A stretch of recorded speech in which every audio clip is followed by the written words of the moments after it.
ഉമ്മാന് പകരം കൊടുക്കാൻ എന്റെ കയ്യിൽ എന്താണുള്ളത്?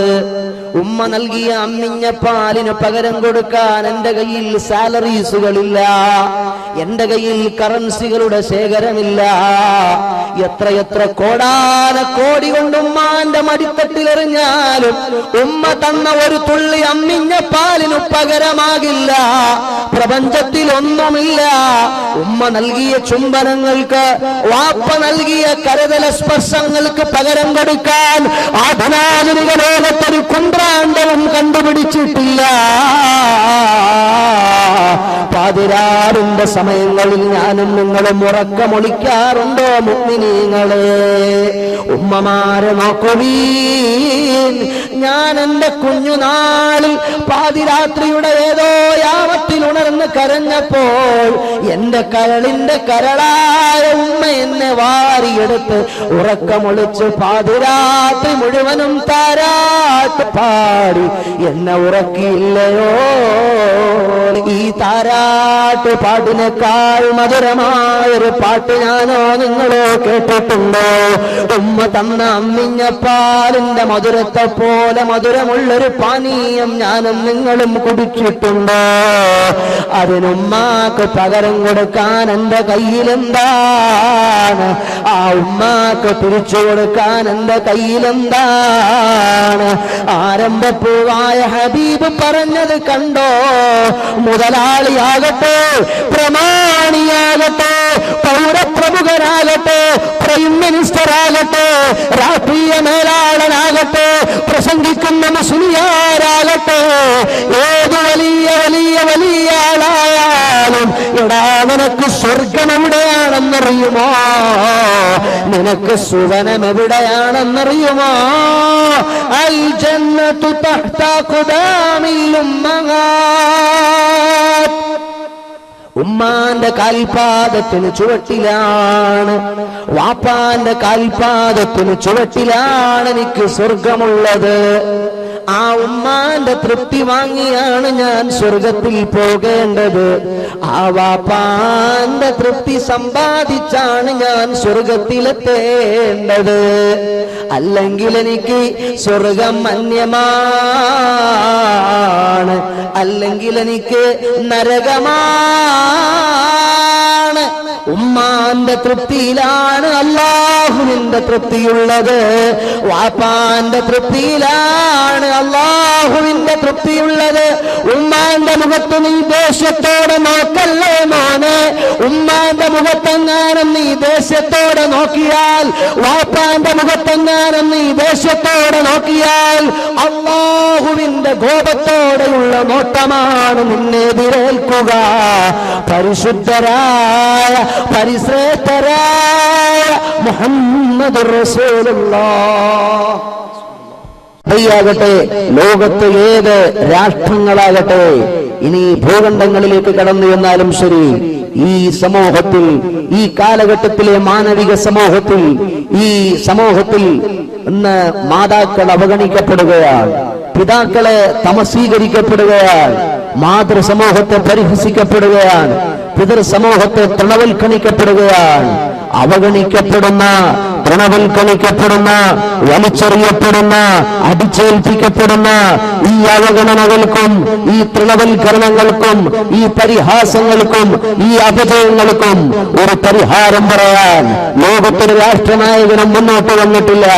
എനിക്കും നിങ്ങൾക്കും ബറാക്ക് ഹുസൈൻ ഒബാമയെ അറിയാം.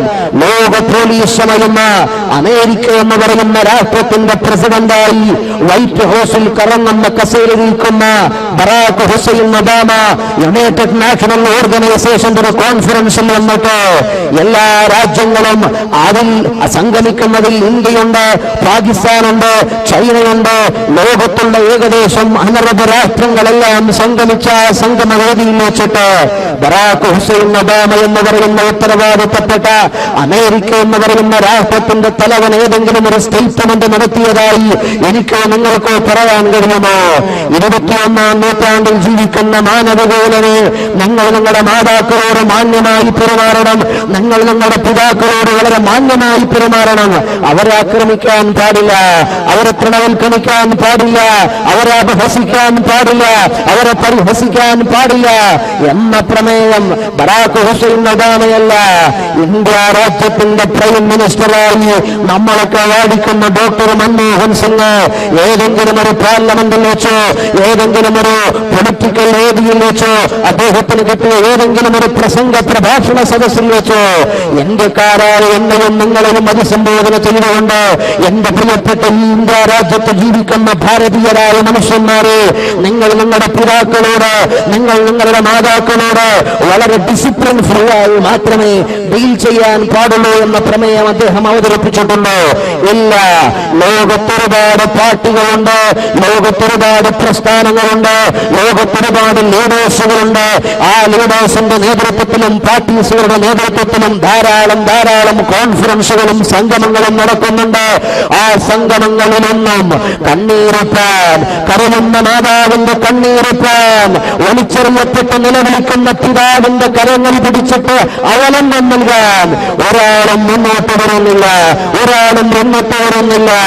ഇന്ന് ഞാനും നിങ്ങളും ജീവിക്കുന്ന ഈ ലോകത്ത് നിങ്ങളുടെ ഈ പൂടനാടെന്ന് പറയുന്ന സ്ഥലത്ത് തന്നെ നിങ്ങൾ പരിസരങ്ങളിലൊക്കെ കണ്ണോടിച്ചു നോക്കുക. എത്ര മാതാക്കളാണ് സ്വന്തം മക്കളുടെ അവഗണനയോടെ ചാട്ടുമാറടിയേറ്റ് കരുവാളിച്ചുകൊണ്ടിരിക്കുന്നത്? എത്രയോ പിതാക്കളാണ് തെരുവിന്റെ കോലകളിൽ വലിച്ചെറിയപ്പെടുന്നത്? നമ്മുടെ നാട്ടിലുള്ള അനുഭവമാണ്, നമ്മുടെ സ്വന്തം സ്ഥലത്തുള്ള അനുഭവമാണ്. എന്റെ പ്രിയപ്പെട്ട സഹോദരങ്ങളെ, എന്തുകൊണ്ടാണിത് സംഭവിക്കുന്നത്? എന്തുകൊണ്ടാണിത് സംഭവിക്കുന്നത്? ആരും വിദ്യാഭ്യാസമില്ലാത്തവരല്ല, ആരും വിവരമില്ലാത്തവരല്ല. ഞാനും നിങ്ങളും ജീവിക്കുന്നത് വിദ്യാഭ്യാസ വിപ്ലവങ്ങളുടെ ലോകത്താണ്. ഞാനും നിങ്ങളും ജീവിക്കുന്നത് സയന്റിഫിക്കൽ തിയറീസുകളും ഫോർമുലാസുകളും അതിപ്രസരം നടത്തി ഉപരിവിപ്ലവാത്മകത സമ്മാനിക്കുന്ന ലോകത്താണ്. ഞങ്ങൾ അറിയുമോ, ഇന്ത്യ രാജ്യത്ത് 3 മെട്രോ പൊളിറ്റിക്കൽ സിറ്റികളുണ്ട്. ഒന്ന് ബോംബെയാണ്, മറ്റൊന്ന് കൊൽക്കത്തയാണ്, മറ്റൊന്ന് മദ്രാസാണ്. മദ്രാസ് എന്ന് പറയുന്ന ഇന്ത്യ രാജ്യത്തിന്റെ മെട്രോ പൊളിറ്റിക്കൽ സിറ്റികളിലൊന്നിൽ ഈ അടുത്ത സമയത്തൊരു സംഭവം അരങ്ങേറുകയുണ്ടായി. വളരെ ദാരുണമായ സംഭവം, വളരെ ദുരന്തപൂർണമായ സംഭവം. എന്തായിരുന്നു എന്നല്ലേ, അവിടെ മദ്രാസ് കാംബ്രാജ് യൂണിവേഴ്സിറ്റിയിൽ പഠിക്കുന്ന 18 വയസ്സ് പ്രായമുള്ള BA ഇംഗ്ലീഷ് ലിറ്ററേച്ചറിന് പഠനം നടത്തുന്ന അഖില എന്ന് പറയുന്ന കുട്ടി അവരുടെ പ്രിയപ്പെട്ട മാതാവിനെ ഒരു രാത്രിയിൽ കൊല ചെയ്തു കളഞ്ഞു. എന്തിന്റെ പേരിലായിരുന്നു ആ കുഞ്ഞുമോൾ ആ പ്രിയപ്പെട്ട മാതാവിനെ കൊന്നുകളഞ്ഞത്?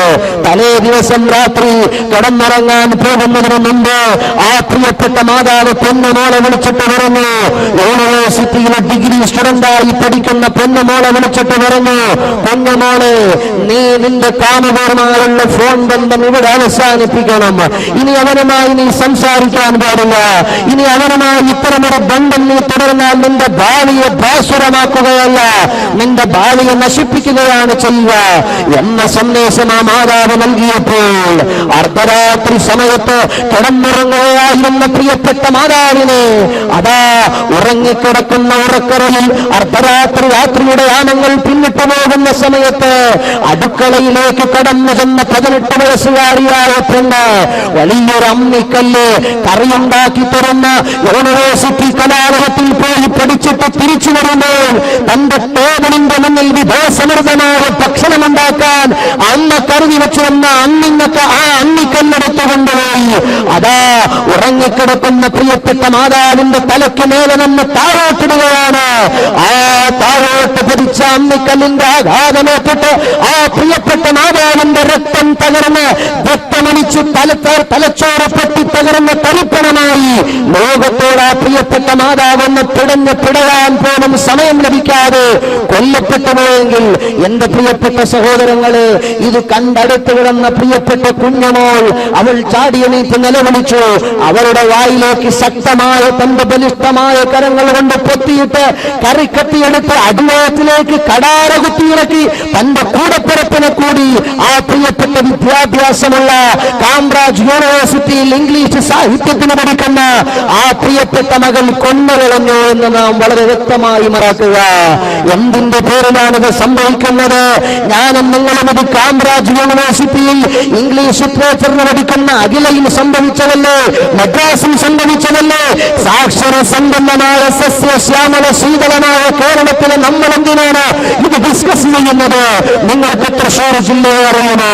കേരളത്തിൽ തൃശ്ശൂർ ജില്ല എന്ന് പറഞ്ഞാൽ ഒരുപാട് പ്രാധാന്യങ്ങളുള്ള ജില്ലയാണ്. ആ തൃശ്ശൂർ ജില്ലയിൽ 26 വയസ്സുകാരനായ അബ്ദുൽ കബീർ പ്രിയപ്പെട്ട പിതാവിന്റെ വയസ്സിലേക്ക് കടാരകുത്തിയിറക്കി കൊന്നുകളഞ്ഞത് അവന് വസ്തു കിട്ടാൻ വേണ്ടിയായിരുന്നു, അവന്റെ വിഹിതം ലഭിക്കാൻ വേണ്ടിയായിരുന്നു. കഷ്ടപ്പാടും നഷ്ടങ്ങളും വേദനകളും സഹിച്ചു വളർത്തി വലുതാക്കിയ പ്രിയപ്പെട്ട പൊന്നുമോൻ അവസാനം തന്റെ പിതാവിൽ നിന്ന് അവകാശം പിടിച്ചു വാങ്ങാൻ വേണ്ടി ആ പിതാവിന്റെ അടിവയത്തിലേക്ക് കടാരകുത്തിയിറക്കി കൊന്നുകളഞ്ഞിട്ടാണെങ്കിലും സുസാധ്യമാക്കാൻ മാത്രം വ്യഗ്രത കാട്ടുന്ന ദുരന്തപൂർണമായ സാഹചര്യം. അവനൊരു മുസ്ലിം ഐഡന്റിറ്റിയുള്ള ആളാണ്, അവൻ ഇസ്ലാമിക് ഐഡന്റിറ്റിയുള്ള ആളാണ്. ഞാനും നിങ്ങളും വളരെ ഗൗരവത്തോടെ ആലോചിക്കേണ്ട വിഷയമാണ് സഹോദരങ്ങളെ. ആരാണ് ഈ പ്രശ്നങ്ങൾക്ക് ലോകത്തെ പരിഹാരത്തിന്റെ പരദീസരിക്കുക? ആരാണ് ഈ പ്രതിസന്ധികൾക്ക് ലോകത്തെ മുഴുവനും പരിഹാരത്തിന്റെ രാജാനടിക്കുക? ആൽബർട്ട് ഐൻസ്റ്റീന്റെ തിയറീസുകൾക്ക് ഈ പ്രശ്നങ്ങളെ പരിഹരിക്കാൻ കഴിയുമോ? പോകട്ടെ എത്രയോ വലിയ സയന്റിഫിക്കൽ സോൺസിലെ പ്രതിഭാസമ്പന്നന്മാരായ മനുഷ്യന്മാർ ഇന്ന് ലോകത്ത് നിലനിൽക്കുന്നില്ല.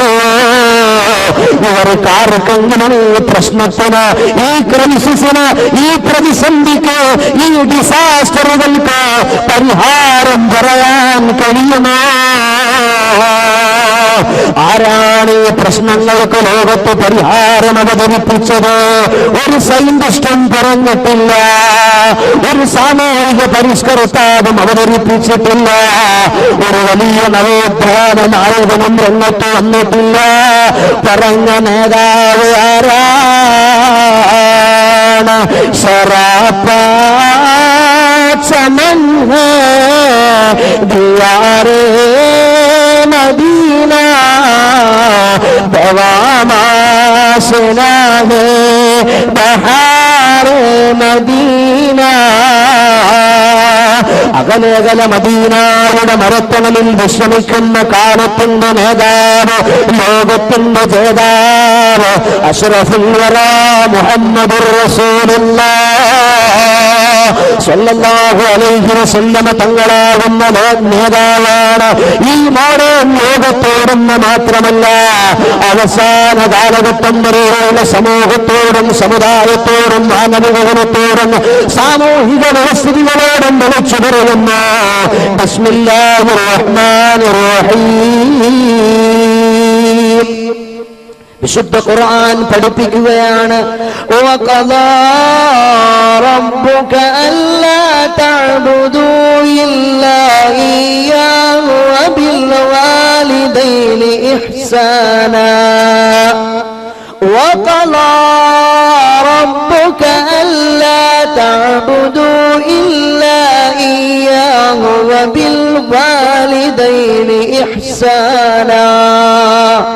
അള്ളാഹുവിന്റെ അനുശാസനങ്ങളെ, അള്ളാഹുവിന്റെ വിധിവിലക്കുകളെ അനുസരിക്കാൻ പറഞ്ഞ വിശുദ്ധ ഖുർആൻ, അള്ളാഹുവിനെ അല്ലാതെ മറ്റാരെയും ആരാധിക്കാൻ പാടില്ലെന്ന് പറഞ്ഞ വിശുദ്ധ ഖുർആൻ, വബിൽ വാലിദൈനി ഇഹ്സാനാ. മാതാപിതാക്കൾക്കെപ്പോഴും ഗുണം ചെയ്യണേ, ഖുർആന്റെ കൽപ്പനയാണതെന്നീ ഓർക്കണേ. മാതാപിതാക്കൾക്കെപ്പോഴും ഗുണം ചെയ്യണേ, ഖുർആന്റെ കൽപ്പനയാണതെന്നീ ഓർക്കണേ. ഐശ്വര്യമതിനാൽ വന്നിടും നബിവാക്യമാ ഐശ്വര്യമതിനാൽ വന്നിടും നബിവാക്യമാ അതുപോലെ തന്നെ ജിഹാദിനേക്കാൾ ശ്രേഷ്ഠമാ മദീനയിലെ പള്ളിയുടെ ചാരത്ത് പ്രവാചക പുങ്കവരിക്കുന്ന നേരത്ത് ഒരു മനുഷ്യൻ കടന്നു വന്നിട്ട് ചോദിക്കുകയാണ് യാ റസൂലല്ലാഹ്, അല്ലാഹുവിന്റെ ധാർമ്മികമായ സമരത്തിൽ ഇറങ്ങി പുറപ്പെടാൻ മദീനയിലെ പ്രവാചകരുടെ മദീനയിലെ മസ്ജിദുൻ നബവിയിൽ നിന്ന് കാഹളമുയർന്നപ്പോൾ ജിഹാദിന്റെ വിളിയാളമുണ്ടായ നേരത്ത് പ്രവാചക പുങ്കവരുടെ ചാരത്ത് വന്നിട്ടൊരു സഹാബിവര്യൻ പറയുകയാണ്, നബിയേ, ഞാൻ ഈ പടക്കളത്തിലേക്ക് ഇറങ്ങി പുറപ്പെടാൻ വേണ്ടി കടന്നു വന്ന നേരത്ത് എന്റെ പ്രിയപ്പെട്ട മാതാവും എന്റെ പ്രിയപ്പെട്ട പിതാവും കരയുകയാണ്. മോനെ, നീ ഞങ്ങളുടെ ചാരത്ത് നിന്ന് പോയാൽ, നീ എങ്ങാനും ആ പടക്കളത്തിൽ പോയെന്ന് ഷഹീദായാൽ ഈ വാപ്പാനെ നോക്കുന്നതാരാടാ? ഈ ഉമ്മാനെ ശുശ്രൂഷിക്കുന്നതാരാടാ? ഉമ്മ കരയുകയാണ്, വാപ്പ വിലപിക്കുകയാണ്. ഞാൻ എന്ത് വേണം നബിയേ?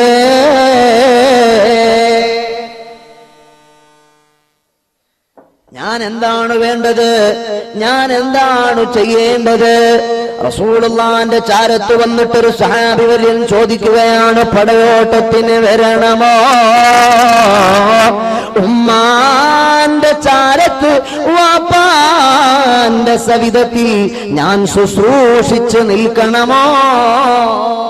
ആരംഭപ്പൂവായ റസൂലുള്ള പറയുകയാണ്, മോനെ മോനെ, നീ നിന്റെ വീട്ടിൽ നിന്നിറങ്ങി വന്നപ്പോ നിന്റെ വരവിന്റെ കാരണം കൊണ്ട് നിന്റെ ഉമ്മ കരയുകയാണെങ്കിൽ, നിന്റെ പിതാവ് വിലപിക്കുകയാണെങ്കിൽ, നീ പടക്കളത്തിലേക്ക് വരണ്ട. നീ അടർക്കളത്തിൽ ഇസ്ലാമിന് വേണ്ടി അടരാടണ്ട. നീ നേരെ പോയിട്ട് നിന്റെ ഉമ്മാനെ ശുശ്രൂഷിക്കണം, നിന്റെ വാപ്പാന് സമാശ്വാസം നൽകണമെന്ന് മദീനയിലെ രാജാവ് അഷ്റഫുൽ വറാ മുഹമ്മദുർ റസൂലുള്ളാഹ് സ്വല്ലല്ലാഹു അലൈഹി വസല്ലം അതുപോലെ തന്നെ ജിഹാദിനേക്കാൾ ശ്രേഷ്ഠമാ. എന്റെ മജ്‌ലിസിൽ വന്ന പ്രായമുള്ള ഉപ്പമാരോട് വിനീതമായി മുത്തല്ലിമെന്ന് ചോദിച്ചോട്ടെ, എന്റെ മജ്‌ലിസിൽ വന്ന ചെറുപ്പക്കാരികളായ പെങ്ങളെ, നിങ്ങളോട് ഈ വിനീതനായ സഹോദരൻ ഉണർത്തട്ടെ, നിങ്ങളിൽ വാപ്പമാര് മരണപ്പെട്ടു പോയിട്ടുണ്ടോ? നിങ്ങളിൽ ഉമ്മമാര് മരണപ്പെട്ട് ഖബറുകളിൽ ഏകാന്തമായി കഴിയുന്നുണ്ടോ? ഞാനും നിങ്ങളും ജീവിക്കുന്ന ഈ കാലഘട്ടത്തിൽ ആരെങ്കിലും മരണപ്പെട്ടു പോയ വാപ്പാനെ ഓർക്കാറുണ്ടോ? മരണപ്പെട്ടു പോയ ഉമ്മാനെ സ്മരിക്കാറുണ്ടോ? എത്രയോ എത്രയോ പള്ളിയുടെ ഖബർസ്ഥാനുകളുടെ ചാരത്ത് ചെന്ന് നിങ്ങൾ കാതോർത്ത് നോക്കുക.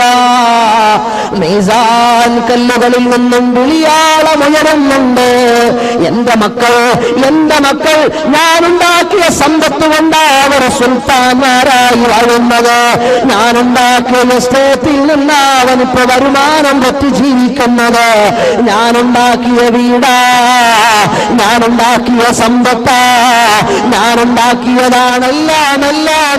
അവനും അവന്റെ വൈഫും അവന്റെ മക്കളും അവന്റെ ഫാമിലിയും സുഖസമൃദ്ധമായി ജീവിക്കുന്ന ആ പള്ളിക്കാട്ടിലെ ഖബറിന്റെ ഏകാന്തതയിൽ കിടന്ന പിതാവിന്റെ ആത്മാവ് വിലപിക്കുകയാണ്, എനിക്ക് വേണ്ടി ഒരു ഫാത്തിഹ ഓതാത്ത മകനെ,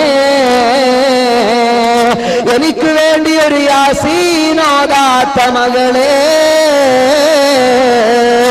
എത്രയോ പിതാക്കളുടെ ആത്മാവുകൾ പള്ളിയുടെ ഖബർസ്ഥാനുകളിൽ കിടന്ന് ആത്മവിലാപം നടത്തുന്നുണ്ട്. മുഅ്മിനീങ്ങളെ, മുമ്പുള്ള കാലങ്ങളിലെല്ലാം മഗ്‌രിബാകുന്ന നേരത്തെ നമ്മുടെ ഉമ്മമാർ യാസീൻ ഓതിയിരുന്നു. മരണപ്പെട്ടുപോയ വാപ്പാന്റെ ഖബറിടത്തിലേക്ക് അത് ഹദിയ ചെയ്തിരുന്നു. മുമ്പുള്ള കാലത്ത് നമ്മുടെ വീട്ടിൽ ചെറിയ മക്കൾ സ്വലാത്ത് സലാമുകൾ ചൊല്ലിയിരുന്നു. മരണപ്പെട്ടുപോയ ഉമ്മാമാന്റെ ഖബറിലേക്ക് അത് ഹദിയ ചെയ്ത് ദുആയിരന്നിരുന്നു. ഇന്നാരാണ് മരണപ്പെട്ടുപോയ വാപ്പാനെ ഓർക്കുന്നതാരാണ്?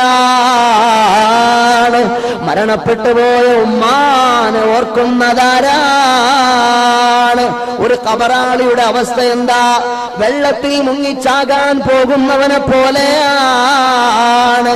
വെള്ളത്തിൽ മുങ്ങിച്ചാകാൻ പോകുന്ന മനുഷ്യന് രക്ഷപ്പെടാൻ നേരത്തൊരു കച്ചിത്തുരുമ്പ് കിട്ടിയാൽ അവൻ അതല്ലേ ഏറ്റവും നല്ലത്. അതുപോലെയാണ് ഖബറാളി. ഖബറിൽ കിടന്ന് ദാഹിക്കുകയാണ്. എന്റെ മകനൊരു ഹദിയ ചെയ്തെങ്കിൽ എന്റെ പേരിൽ, എന്റെ മകനൊരു ഫാത്തിഹ ഓതിയെങ്കിൽ എന്റെ പേരിൽ, എന്റെ മകളൊരു യാസീൻ ഓതി എനിക്ക് ഹദിയ ചെയ്തിരുന്നെങ്കിലെന്ന് ആ പ്രിയപ്പെട്ട മാതാവും പിതാവും ഖബറുകളിൽ കിടന്ന് തേങ്ങലോടെ ആത്മനാദങ്ങൾ ഉയർത്തുകയാണ്. കണ്ടില്ലേ നിങ്ങൾക്ക് മഹാനായ ഒരു മനുഷ്യൻ? ആരാണത്? ഉസ്മാൻ ഇബ്നു സൗദത്തു തവാഫി എന്ന പണ്ഡിതനാണ്. അവിടുന്നതാ തന്റെ പ്രിയപ്പെട്ട മാതാവ് റാഹിബ ബീബി റളിയല്ലാഹു അൻഹാ അങ്ങ് മരണപ്പെട്ടു പോയി.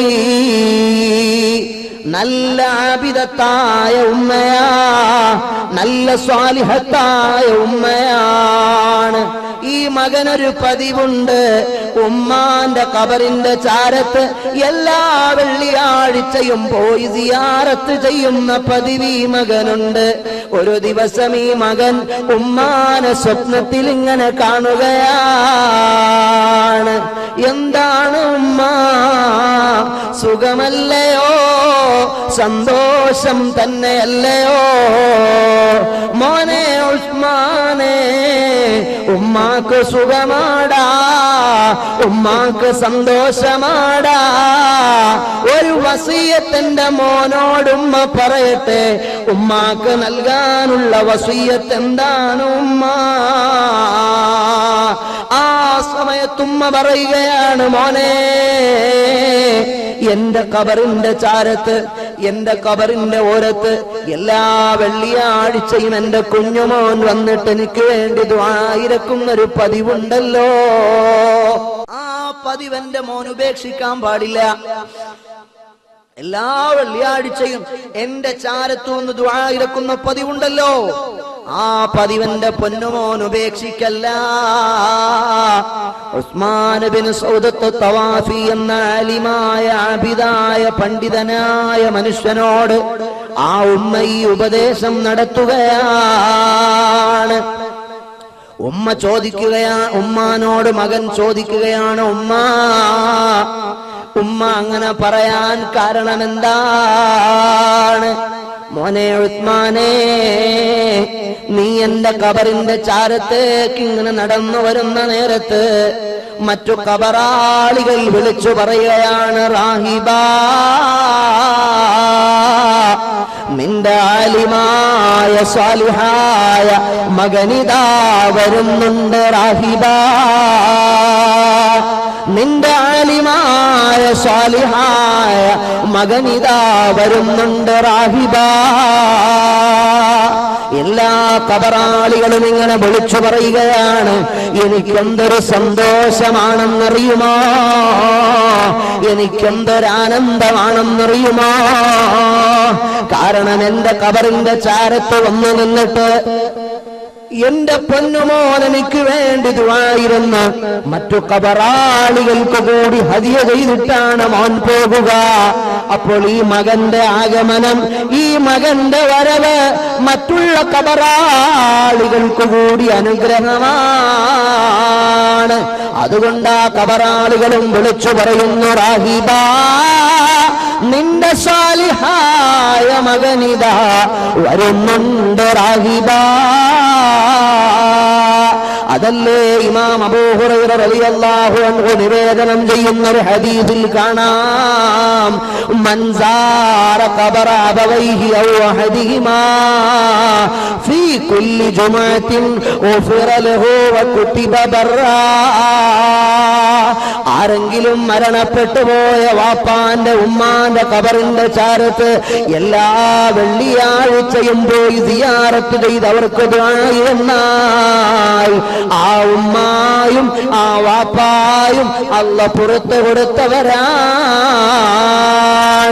ആ ഉമ്മാനെയും ആ വാപ്പാനെയും അല്ലാഹു സുഹൃതവാന്മാരുടെ ലിസ്റ്റിലേക്ക്, നന്മ ചെയ്ത സാലിഹീങ്ങളുടെ ഫയലിലേക്ക് മാറ്റി എഴുതുന്നതാണ്. വിശുദ്ധ ഖുർആൻ പറഞ്ഞു നിർത്തുന്നുണ്ടോ? ഇല്ല. വബിൽ വാലിദൈനി ഇഹ്സാനാ ഇമ്മാ യബ്ലുഗന്ന ഇൻദകൽ കിബറ അഹദുഹുമാ കിലാഹുമാ ഇമ്മാ യബ്ലുഗന്ന ഇൻദകൽ കിബറ അഹദുഹുമാ ഔ കിലാഹുമാ فلا تقل لهما أف ولا تنهرهما. എത്ര വളരെ ആക്യുറേറ്റായ പ്രയോഗമാണ്, എത്ര വളരെ ക്ലിയർഫുള്ളായ നിർദ്ദേശമാണ് മുഅ്മിനീങ്ങളെ. ഖുർആൻ നടത്തുന്നത് കണ്ടോ? മാതാപിതാക്കൾക്ക് ഗുണം ചെയ്യ് എന്ന് പറഞ്ഞ് ഖുർആൻ അവസാനിപ്പിച്ചിട്ടില്ല. പിന്നെ എന്താണ് പറഞ്ഞതെന്നറിയുമോ? ആ ഉമ്മായും വാപ്പായും പൊന്നുമോനെ വാർദ്ധക്യ സഹജമായ രോഗം പിടിപെട്ട് നിന്റെ ചാരത്തേക്ക് വരുമ്പോ വെറുത്തൊരു വർത്തമാനം പോലും അവരോട് പറയാൻ പാടില്ല. എന്തെങ്കിലും വെറുപ്പുണ്ടാകുമ്പോ ഞാനും നിങ്ങളൊക്കെ എന്തോ പറയും, എന്താണത്, അത് പറയാൻ പാടില്ല. ഖുർആൻ എത്ര വളരെ ക്ലിയർഫുൾ ആയിട്ട് പറയുന്നു, എത്ര വ്യക്തമായിട്ട് പറയുന്നു, എത്ര ആക്യുറേറ്റ് ഫുള്ളായ ഇടപെടലാണ് ഈ വിഷയത്തിൽ ഖുർആൻ നടത്തുന്നത്. മുഅ്മിനീങ്ങളെ, എനിക്കോ നിങ്ങൾക്കോ എന്തെങ്കിലും വെറുപ്പുണ്ടാകുന്ന, എന്തെങ്കിലും ആസ്വാരസ്യമുണ്ടാകുന്ന, എന്തെങ്കിലും ഇഷ്ടപ്പെടാത്ത അനിഷ്ടമായത് കാണുമ്പോ നമ്മൾ വെറുപ്പ് പ്രകടിപ്പിക്കുന്ന ഒരു മുഖഭാവം, ഒരു പ്രകടനം, ഒരു പെർഫോമൻസ് നടത്താറില്ലേ? അതുപോലെ ഉമ്മാന്റെയും ഉപ്പാന്റെയും സവിധത്തിൽ റിലീസ് ചെയ്യാൻ പാടില്ലെന്ന് വിശുദ്ധ ഖുർആൻ. വളരെ മാന്യമായി സംസാരിക്കണം, വളരെ മാന്യമായി സംസാരിക്കണം. ഖൗലൻ കരീമാ. നല്ല പ്രായമുള്ള ഉമ്മ നമ്മുടെ വീടിന്റെ ഉമ്മറപ്പടിയിൽ ഇങ്ങനെ ഇരിക്കുകയാണ്. ആ സമയത്ത് ഒരു കാർ അതിലൂടെ ഇങ്ങനെ പാസ് ചെയ്തു പോകും, പോകട്ടെ, ഒരു സൈക്കിൾ ഇങ്ങനെ പാസ് ചെയ്തു പോകും. നല്ല ഉമ്മ, നന്നേ പ്രായമുള്ള ഉമ്മ, ഉമ്മാക്ക് ചെവി കേട്ടൂടാ, ഉമ്മാക്ക് കണ്ണ് തീരെ കണ്ടുകൂടാ. ഉമ്മറപ്പടിയിൽ, നമ്മളെ വലിയ മാർബിൾ കൊട്ടാരത്തിന്റെ ഉമ്മറപ്പടിയിൽ മുറുക്കാനൊക്കെ ഇങ്ങനെ പല്ലില്ലാത്തത് കൊണ്ട് ഇടിച്ചിടിച്ചത് പരുവപ്പെടുത്തി കുഴമ്പ് രൂപത്തിലാക്കി വായിലിട്ടിങ്ങനെ ചവച്ചിരിക്കുന്ന ഉമ്മ റോഡിലൂടെ എന്തോ ഒരു സാധനം ഇങ്ങനെ പാസ് ചെയ്ത് പോയപ്പോ ചോദിച്ചു, ഇടാ മോനെ അബ്ദുൽ ജബ്ബാറേ, ആ പോയതെന്താടാ? അബ്ദുൽ ജബ്ബാർ എന്ന പൊന്നമോൻ പറയും, അതൊരു സൈക്കിളാ ഉമ്മ. ഉമ്മാക്കാണെങ്കിൽ ചെവി കേട്ടൂടാ, കണ്ണ് തീരെ കണ്ടൂടാ. ഉമ്മ വീണ്ടും ചോദിക്കടാ, അബ്ദുൽ ജബ്ബാറെ നിന്നോടല്ലേ ചോദിച്ചത്, ആ പോയതെന്താന്നൊന്ന് പറയടാ കുട്ടി. അബ്ദുൽ ജബ്ബാർ പറയും, അതൊരു സൈക്കിളാ ഉമ്മ. ആദ്യം പറഞ്ഞ ശൈലിയുടെ ടോൺ വേറെയാ, രണ്ടാമത് പറഞ്ഞ ശൈലിയുടെ ടോൺ വെറൈറ്റിയാ. ഉമ്മാക്ക് കണ്ണ് കണ്ടൂടാ, ഉമ്മാക്ക് ചെവി തീരെ കേട്ടുകൂടാ. ഉമ്മ മൂന്നാമതും ചോദിക്കും, അബ്ദുൽ ജബ്ബാറെ, അബ്ദുൽ ജബ്ബാറെ. അബ്ദുൽ ജബ്ബാർ വലിയ പൊളിറ്റിക്കൽ ലീഡറാ, രാഷ്ട്രീയത്തിൽ സ്വാധീനമുള്ള, സമുദായത്തിലും സമൂഹത്തിലും നിലവാരമുള്ള വലിയ വലിയ ഹൈ ക്ലാസ് മുതലാളിയാ. അയാൾ മാതൃഭൂമിയും മനോരമയും പത്രങ്ങൾ എടുത്തു വെച്ച് വായിച്ചുകൊണ്ടിരിക്കുകയാ. അതല്ലെങ്കിൽ അയാൾക്കൊന്ന ഇന്നുള്ള പൊളിറ്റിക്കൽ പ്രഭാഷണത്തിന്റെ മാറ്റേഴ്സുകൾ തയ്യാറാക്കിക്കൊണ്ടിരിക്കുകയാ. വളരെ കോൺസെൻട്രേഷൻ ഫുള്ളായിട്ടൊരു മാസിക വായിച്ചുകൊണ്ടിരിക്കുകയാ. ചാരുകസേരയിൽ ഇങ്ങനെ ചാരിക്കിടന്ന് സുഖസമൃദ്ധമായി വായിച്ചുകൊണ്ടിരിക്കുമ്പോ ഡിസ്റ്റർബൻസ് ആയിട്ട് ഉമ്മാന്റെ ചോദ്യം വരുമ്പോ സ്വാഭാവികമായും ഒരു തവണ മറുപടി പറയും, രണ്ടാമത്തെ തവണ മറുപടി പറയും, മൂന്നാമത്തെ തവണയും ആ പ്രായമേറിയ, കണ്ണ് തീരെ കണ്ടൂടാത്ത, ചെവി കേൾക്കാൻ മേലാത്ത ഉമ്മാന്റെ മൂന്നാമത്തെ ചോദ്യം, ആവർത്തനമുള്ള ചോദ്യം കേൾക്കുമ്പോൾ, മാതാവിന്റെ ചോദ്യം കേൾക്കുമ്പോൾ ആ മകനൊരു പൊട്ടിത്തെറിയാണ്. ഓ പണ്ടാരം പിടിച്ച കിളവി ഒന്നവിടെ മിണ്ടാതെ കടന്നുകൂടായോ? അതിലൂടെ ആന പോകും, സൈക്കിള് പോകും, കാറ് പോകും, ലോറി പോകും, നിങ്ങൾക്ക് ഇതെന്തോ വേണം? ഒന്ന് വായിക്കാനും സമ്മതിക്കത്തില്ല. ഇതൊന്നും ഈ കട്ടിലൊന്നും ഒഴിയുന്നുമില്ല, ഒന്ന് ക്ലീൻ ബൗൾഡായി ഔട്ടായി കിട്ടുന്നുമില്ല, എടുത്ത് പള്ളിക്കാട്ട് കൊണ്ട് കുഴിച്ചിടാൻ സമയമായി പുരാവസ്തുക്കളെയൊക്കെ. അപ്പൊ പൂടനാട്ടുകാര് പറയുകയാ, ഉസ്താദെ നിങ്ങൾ എവിടുത്തുകാരനാ? ഞങ്ങളെ പൂടനാട്ടുകാരൊന്നും ഇത് പറയാറില്ല. എന്റെ പ്രിയപ്പെട്ട സഹോദരങ്ങളെ, എത്രയോ സ്ഥലങ്ങളിൽ ഈ വിനീതനായ മുത്തഅല്ലിം വയലിന് പോയപ്പോൾ എന്റെ കരങ്ങളിലേക്ക് കണ്ണീരിൽ ചാലിച്ച കത്തുകൾ എത്ര ഉമ്മമാരാ തന്നുവിട്ടതെന്നറിയുമോ?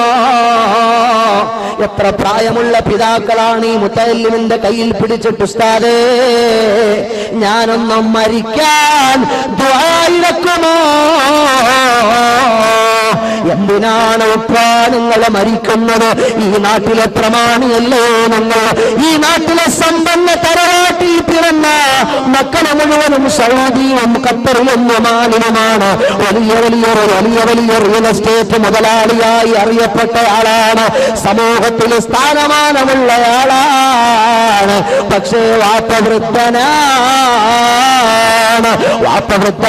വാപ്പവന്ന് കയ്യിൽ പിടിച്ച് 5 നേരം നിസ്കരിക്കുന്ന, കൃത്യമായി ജമാഅത്തിന് പങ്കെടുക്കുന്ന, സുഹൃതങ്ങൾ മാത്രം ചെയ്യുന്ന ഈ പിതാവ്, 70 വയസ്സ് പിന്നിട്ട പിതാവ്, ഈ വിനീതനായ മുത്തഅല്ലിമിന്റെ കയ്യിൽ പിടിച്ചിട്ടൊന്നും മരിച്ചു വിട്ടാൻ വെക്കണം ഉസ്താദ്. എന്റെ മക്കള് സമ്പന്നന്മാരാ, എന്റെ മക്കള് മുതലാളിമാരാ, എന്റെ മക്കൾ സമൂഹത്തിൽ വലിയ നിലയുമുള്ള IFS പാസ്സായവന്മാരാ, MPhilഉം ഡോക്ടറേറ്റും എടുത്ത ആളുകള്. എന്റെ കുടുംബവും എന്റെ തറവാടുമൊക്കെ വിദ്യാഭ്യാസമുള്ള, സാമ്പത്തിക മേന്മയുള്ള തറവാടും കുടുംബവുമാ. പക്ഷേ എന്റെ മക്കൾക്ക് ഈ വാപ്പാന്റെ സാന്നിധ്യം അത് ഡിസ്റ്റർബൻസാണ്. ഈ വാപ്പാന്റെ സാന്നിധ്യം മക്കൾക്ക് അനിഷ്ടമാണ്. എത്രയും വേഗം ഈ ലോകത്ത് നിന്നൊന്ന് മരിച്ചു കിട്ടാൻ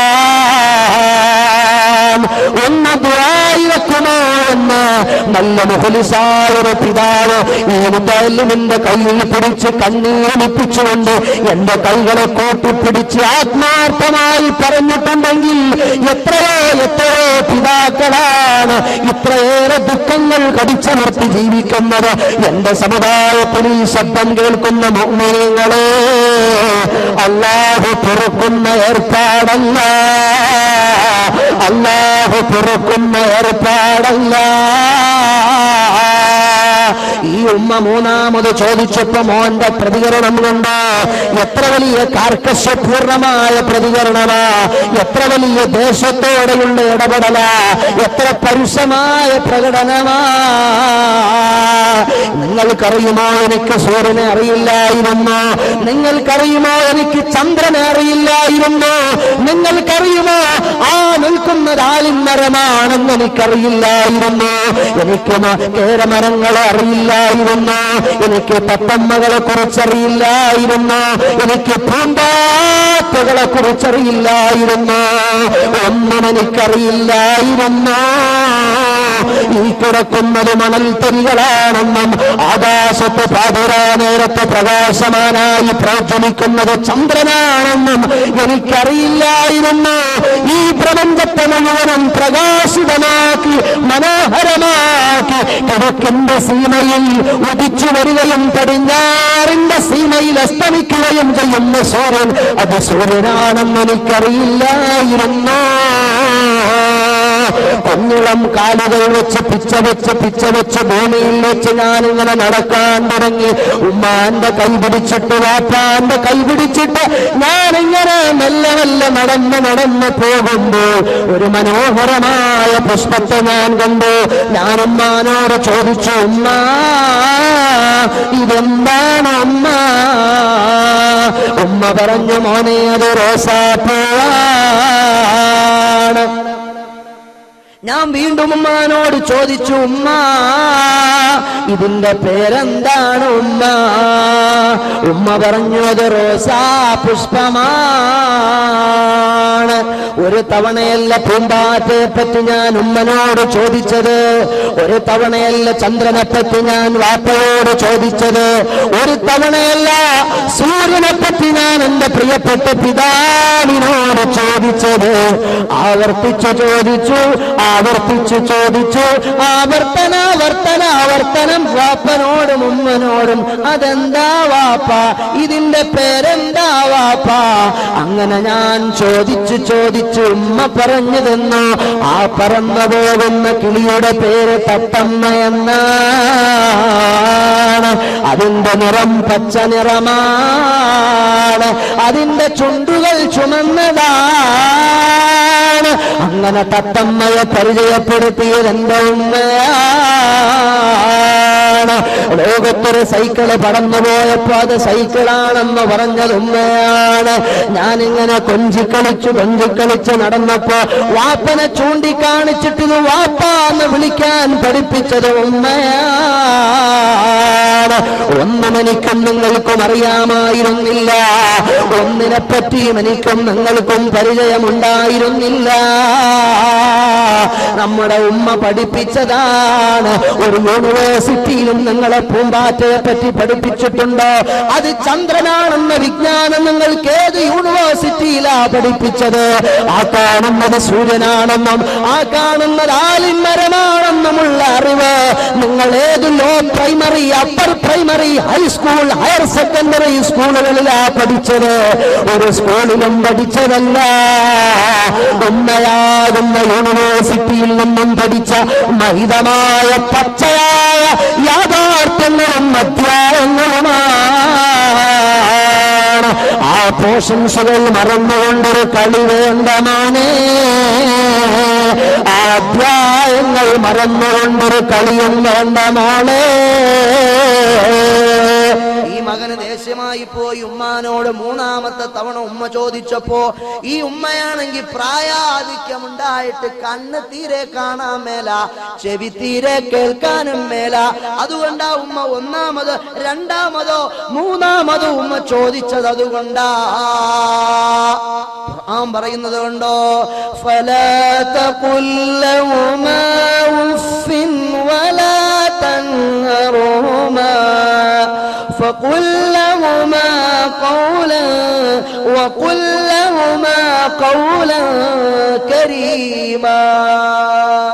ഒരു ചീത്ത വാക്കവരെ പറഞ്ഞാൽ പിന്നെ, ഒരു ചീത്ത വാക്കവരെ പറഞ്ഞാൽ പിന്നെ അല്ലാഹു അവനെ ശപിച്ചിടുന്നത് തന്നെ, അല്ലാഹു അവനെ ശപിച്ചിടുന്നത് തന്നെ. ഇമാമുന ഖൽയൂബി റഹിമഹുല്ലാ ഉദ്ധരിക്കുന്ന ഒരു സംഭവമുണ്ട്. അത് അതാ ഇബ്നു യാസിർ തങ്ങളെ തൊട്ടാണ്. അതാ ഇബ്നു യാസിർ തങ്ങൾ വലിയ പണ്ഡിതനാണ്, സൂഫിയാണ്. അവിടുന്ന് തന്റെ ശിഷ്യന്മാരോടൊപ്പം ഒരു യാത്ര പോകുകയാണ്. വൈകുന്നേര സമയമായി, ഇനി യാത്ര ചെയ്യുന്നത് ഉചിതമല്ല എന്ന് തോന്നിയപ്പോൾ ഒരു ഉമ്മാന്റെ ചാരത്ത് അഭയം തേടിച്ചെന്നു. ഉമ്മ, ഞങ്ങൾക്ക് ഇന്നിവിടെ വിശ്രമിക്കാൻ നിങ്ങൾ പെർമിഷൻ തരുമോ? ഞങ്ങൾ ഇന്നിവിടെ തങ്ങിക്കോട്ടെ. ഉമ്മ അനുമതി നൽകി. അതായിബിന് യാസിർ തങ്ങളും അവിടുത്തെ ശിഷ്യന്മാരും കൂടി ആ വീട്ടിലെന്ന് താമസമാക്കി. നന്നേ പ്രായമുള്ള ഉമ്മയാണ്. ആ ഉമ്മയല്ലാതെ മറ്റാരും ആ വീട്ടിലില്ല. അതായിബിന് യാസിർ റളിയല്ലാഹു അൻഹു പാതിരാത്രി സമയമായി, എല്ലാവരും കിടന്നുറങ്ങുന്ന നേരത്ത് അതായിബിന് യാസിർ തങ്ങൾ നോക്കുമ്പോൾ ഒരു വല്ലാത്ത ശബ്ദം കേൾക്കുന്നു, ഒരു വല്ലാത്ത ഒച്ചപ്പാട് കേൾക്കുന്നു. അതായിബിന് യാസിർ തങ്ങൾ ചെവി കൂർപ്പിച്ചു നോക്കി. സുബ്ഹാനല്ലാഹ്, ഇതെന്തോന്നാ കേൾക്കണത്? ഇതൊരു കഴുതയുടെ ഒച്ചയാണല്ലോ, ഇതൊരു കഴുത കരയുന്ന ശബ്ദമാണല്ലോ. എവിടുന്നാണ് പാതിരാ നേരത്ത് കഴുത കരയുന്നത്? എവിടുന്നാണ് പാതിരാ നേരത്ത് കഴുത വിളിക്കുന്നത്? അതായിബിന് യാസിർ തങ്ങൾ പുറത്തിറങ്ങി അവിടമാകെ പരത് നോക്കി. കഴുതയെ കാണുന്നില്ല, കഴുതയെ കാണാനില്ല. അതായിബിന് യാസിർ റളിയല്ലാഹു അൻഹു നോക്കുമ്പോ കഴുതയെ കാണുന്നില്ല. അങ്ങനെ സുബഹിയോടടുത്ത സമയം ആ കഴുതയുടെ നിലവിളി അങ്ങ് നിൽക്കുകയാണ്. രാവിലെ പോകാൻ നേരത്ത്, യാത്ര പറയാൻ നേരത്ത് ഉമ്മയോട് ചോദിച്ചു, അല്ല ഉമ്മ, നിങ്ങളുടെ കഴുത എവിടെയാണ്? ആ സമയത്ത് ആ മാതാവ് പറയുകയാണ്, തങ്ങളെ, പാതിരാത്രിയിൽ നിങ്ങൾ കേട്ട കഴുതയുടെ കരച്ചിലൊരു കഴുതയുടേതായിരുന്നില്ല. ആരുടേതാണെന്നറിയുമോ? എനിക്കൊരു മകനുണ്ടായിരുന്നു. ഞാൻ ലാളിച്ചോമനിച്ചു വളർത്തി വലുതാക്കിയ മകൻ. അവന് ഞാനൊരു പെണ്ണ് കെട്ടിച്ചു കൊടുത്തു. പിതാവ് ചെറുപ്പകാലത്തെ മരണപ്പെട്ടുപോയി. അവനൊരു അനാഥനായിട്ടാണ് വളർന്നത്. അവനൊരു യതീമായിരുന്നു. എത്രയോ ആളുകൾ എന്നോട് കല്യാണത്തിന് നിർബന്ധിച്ചു, ഞാൻ വഴങ്ങിയില്ല. കാരണം എന്റെ കുഞ്ഞുമോന്റെ ഓമനത്വം തുളുമ്പുന്ന മുഖത്ത് നോക്കിയപ്പോൾ ഞാൻ എന്റെ ജീവിതവും സുഖവും ആഡംബരങ്ങളുമെല്ലാം വലിച്ചെറിഞ്ഞു പോയി. മുതലാളിമാരുടെ വീട്ടിന്റെ ഉമ്മറപ്പടികൾ അടിച്ചുവാരി, അവരുടെ എച്ചിൽ പാത്രങ്ങൾ കഴുകി, അവരുടെ മുറ്റമടിച്ച് ക്ലീൻ ചെയ്ത്, ഞാൻ കിട്ടുന്ന തുച്ഛമായ വരുമാനം കൊണ്ട് ഞാൻ എന്റെ പൊന്നുമോനെ പോറ്റി പോറ്റി വളർത്തി വലുതാക്കി. വിവാഹപ്രായമെത്തിയപ്പോൾ ഒരു പെണ്ണിനെയും പിടിച്ചു കെട്ടിച്ചു കൊടുത്തു. പിന്നെ അവന്റെ സ്വഭാവം അട്ടർ ചേഞ്ചിങ് ആണ്. ആകപ്പാടെ ഒരു മാറ്റം. തൊട്ടതിനും പിടിച്ചതിനും എല്ലാം അവൻ എന്നെ കുറ്റം പറയാൻ തുടങ്ങി. ചെറിയ വിഷയങ്ങൾക്കൊക്കെ അവൻ എന്നോട് തട്ടിക്കേറാൻ തുടങ്ങി. അവന്റെ പരുഷമായ പെരുമാറ്റം കണ്ട് എന്റെ മനസ്സങ്ങ് വേദനിച്ചുപോയി. ചെറിയ തർക്കങ്ങൾക്കും ചെറിയ വാഗ്വാദങ്ങളും തുടങ്ങുമ്പോ തന്നെ അവൻ വിളിക്കും, കഴുത കിളവി, ഒന്ന് ചുമ്മാതിരുന്നൂടെ? കഴുത പിടിച്ച കിളവി, ഒന്ന് അടങ്ങിയിരുന്നേ. ഇത്തരം മോശമായ വൾഗർ പരാമർശങ്ങൾ കൊണ്ട് എന്റെ കൽബിനെ അവനങ്ങ് വേദനിപ്പിച്ചു പോയി. ഞാൻ എന്റെ മനസ്സങ്ങ് വേദനിച്ചിട്ട് റബ്ബിനോട് പറഞ്ഞു, റബ്ബേ, ആറ്റുനോറ്റ് പോറ്റി വളർത്തിയ മോനാണ്. ഇന്നിവൻ വലിയ മുതലാളിയായപ്പോൾ, ഇന്നിവൻ വലിയ നിലയിലെത്തിയപ്പോൾ, ഒരു പെണ്ണിനെ കല്യാണം കഴിച്ചപ്പോൾ അവന്റെ ഭാവങ്ങളാകെ മാറി മറിഞ്ഞുപോയി. അവൻ ഉമ്മാനെ വേണ്ടാതായി, അവൻ ഉമ്മാനെ കഴുതയാക്കി. ഞാൻ എന്റെ കൽബ് വേദനിച്ചവനെ കൈകാര്യം ചെയ്യണമെന്ന് പടച്ച റബ്ബിനോടങ്ങ് ദുആയിരുന്നു പോയി. ഏതാനും ദിവസങ്ങൾ, കുറഞ്ഞ ദിവസങ്ങൾ പിന്നിടുമ്പോൾ എന്റെ മകന് വല്ലാത്തൊരു രോഗം പിടിപെട്ടുപോയി. വൈദ്യശാസ്ത്രത്തിന് മനസ്സിലാകാത്ത രോഗം. ട്രീറ്റ്മെന്റുകൾക്ക്, ക്യാപ്സൂളുകൾക്ക്, ഇഞ്ചക്ഷൻസുകൾക്ക്, അതുപോലെ ECG കൾക്കും എക്സ്റേകൾക്കും പിടുത്തം കൊടുക്കാത്തൊരു രോഗം അവനെ പിടികൂടി. അവനാ രോഗത്തോടെ ലോകത്ത് നിന്നൊന്ന് വിട പറഞ്ഞു പോയി. അവനെ ആ കാണുന്ന സ്ഥലത്താണ് കുടിച്ചിട്ടിരിക്കുന്നത്. അവന്റെ ഖബറിന്റെ ആ സ്ഥലത്ത് നിന്ന് ചില പാതിരാ സമയങ്ങളിൽ കഴുത കരയുന്നത് പോലെ ശബ്ദം കേൾക്കാറുണ്ട്. അവന്റെ ഒച്ചയാണ് നിങ്ങൾ ഇന്നലെ രാത്രിയിൽ കേട്ടത് തങ്ങളെ. ഒരു ചീത്ത വാക്കവരെ പറഞ്ഞാൽ പിന്നെ അല്ലാഹു അവനെ ശപിച്ചിടുന്നതു തന്നെ. وقل لهما قولا كريما واحفظ لهما جناح الذل من الرحمة. അല്ലാഹു പറഞ്ഞു നിർത്തുന്നില്ല. എന്റെ ഉമ്മമാർ, എന്റെ ഉപ്പമാർ ഒരു കാര്യം പ്രത്യേകം ശ്രദ്ധിക്കണം. ഒരു മകനെയും ഒരു മകളെയും ഒരു ഉമ്മയും ഒരു വാപ്പയും ശപിക്കാൻ പാടില്ല. എനിക്ക് പ്രിയപ്പെട്ട നിങ്ങൾക്കൊക്കെ അറിയുന്ന ആദരണീയരായ ശൈഖുനാ ഹൈദ്രൂസ് ഉസ്താദ്, ഈ വിനീതനായ മുത്തഅല്ലിമീങ്ങളടക്കമുള്ള മുത്തഅല്ലിമീങ്ങൾക്ക് ഖാദിസിയയിൽ വെച്ച് ക്ലാസ് എടുക്കുമ്പോൾ നിങ്ങൾക്കൊക്കെ അറിയുന്ന കൊല്ലം സഖാഫിയുടെ ഉസ്താദാണ്. സഖാഫി ഉസ്താദിന്റെ ഉസ്താദായ ശൈഖുനാ ഹൈദ്രൂസ് ഉസ്താദ് ഞങ്ങളോട് പറഞ്ഞു, മക്കളെ, കൊച്ചിയിൽ ഒരു തങ്ങളുണ്ടായിരുന്നു.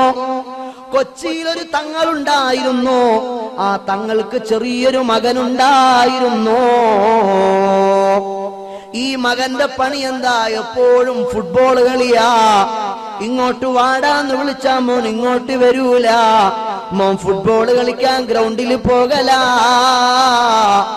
അങ്ങനെ സഹി കെട്ടിട്ട് തങ്ങളായ വാപ്പ പറഞ്ഞു, ഈ ചെറുക്കൻ എപ്പോഴും ഇങ്ങനെ ഫുട്ബോൾ കളിയാ, അവന്റെ കാലം ഒടിഞ്ഞു പോയെങ്കിൽ എന്നിങ്ങനെ പകരം കൊടുക്കാൻ എന്റെ കയ്യിൽ എന്താണുള്ളത്?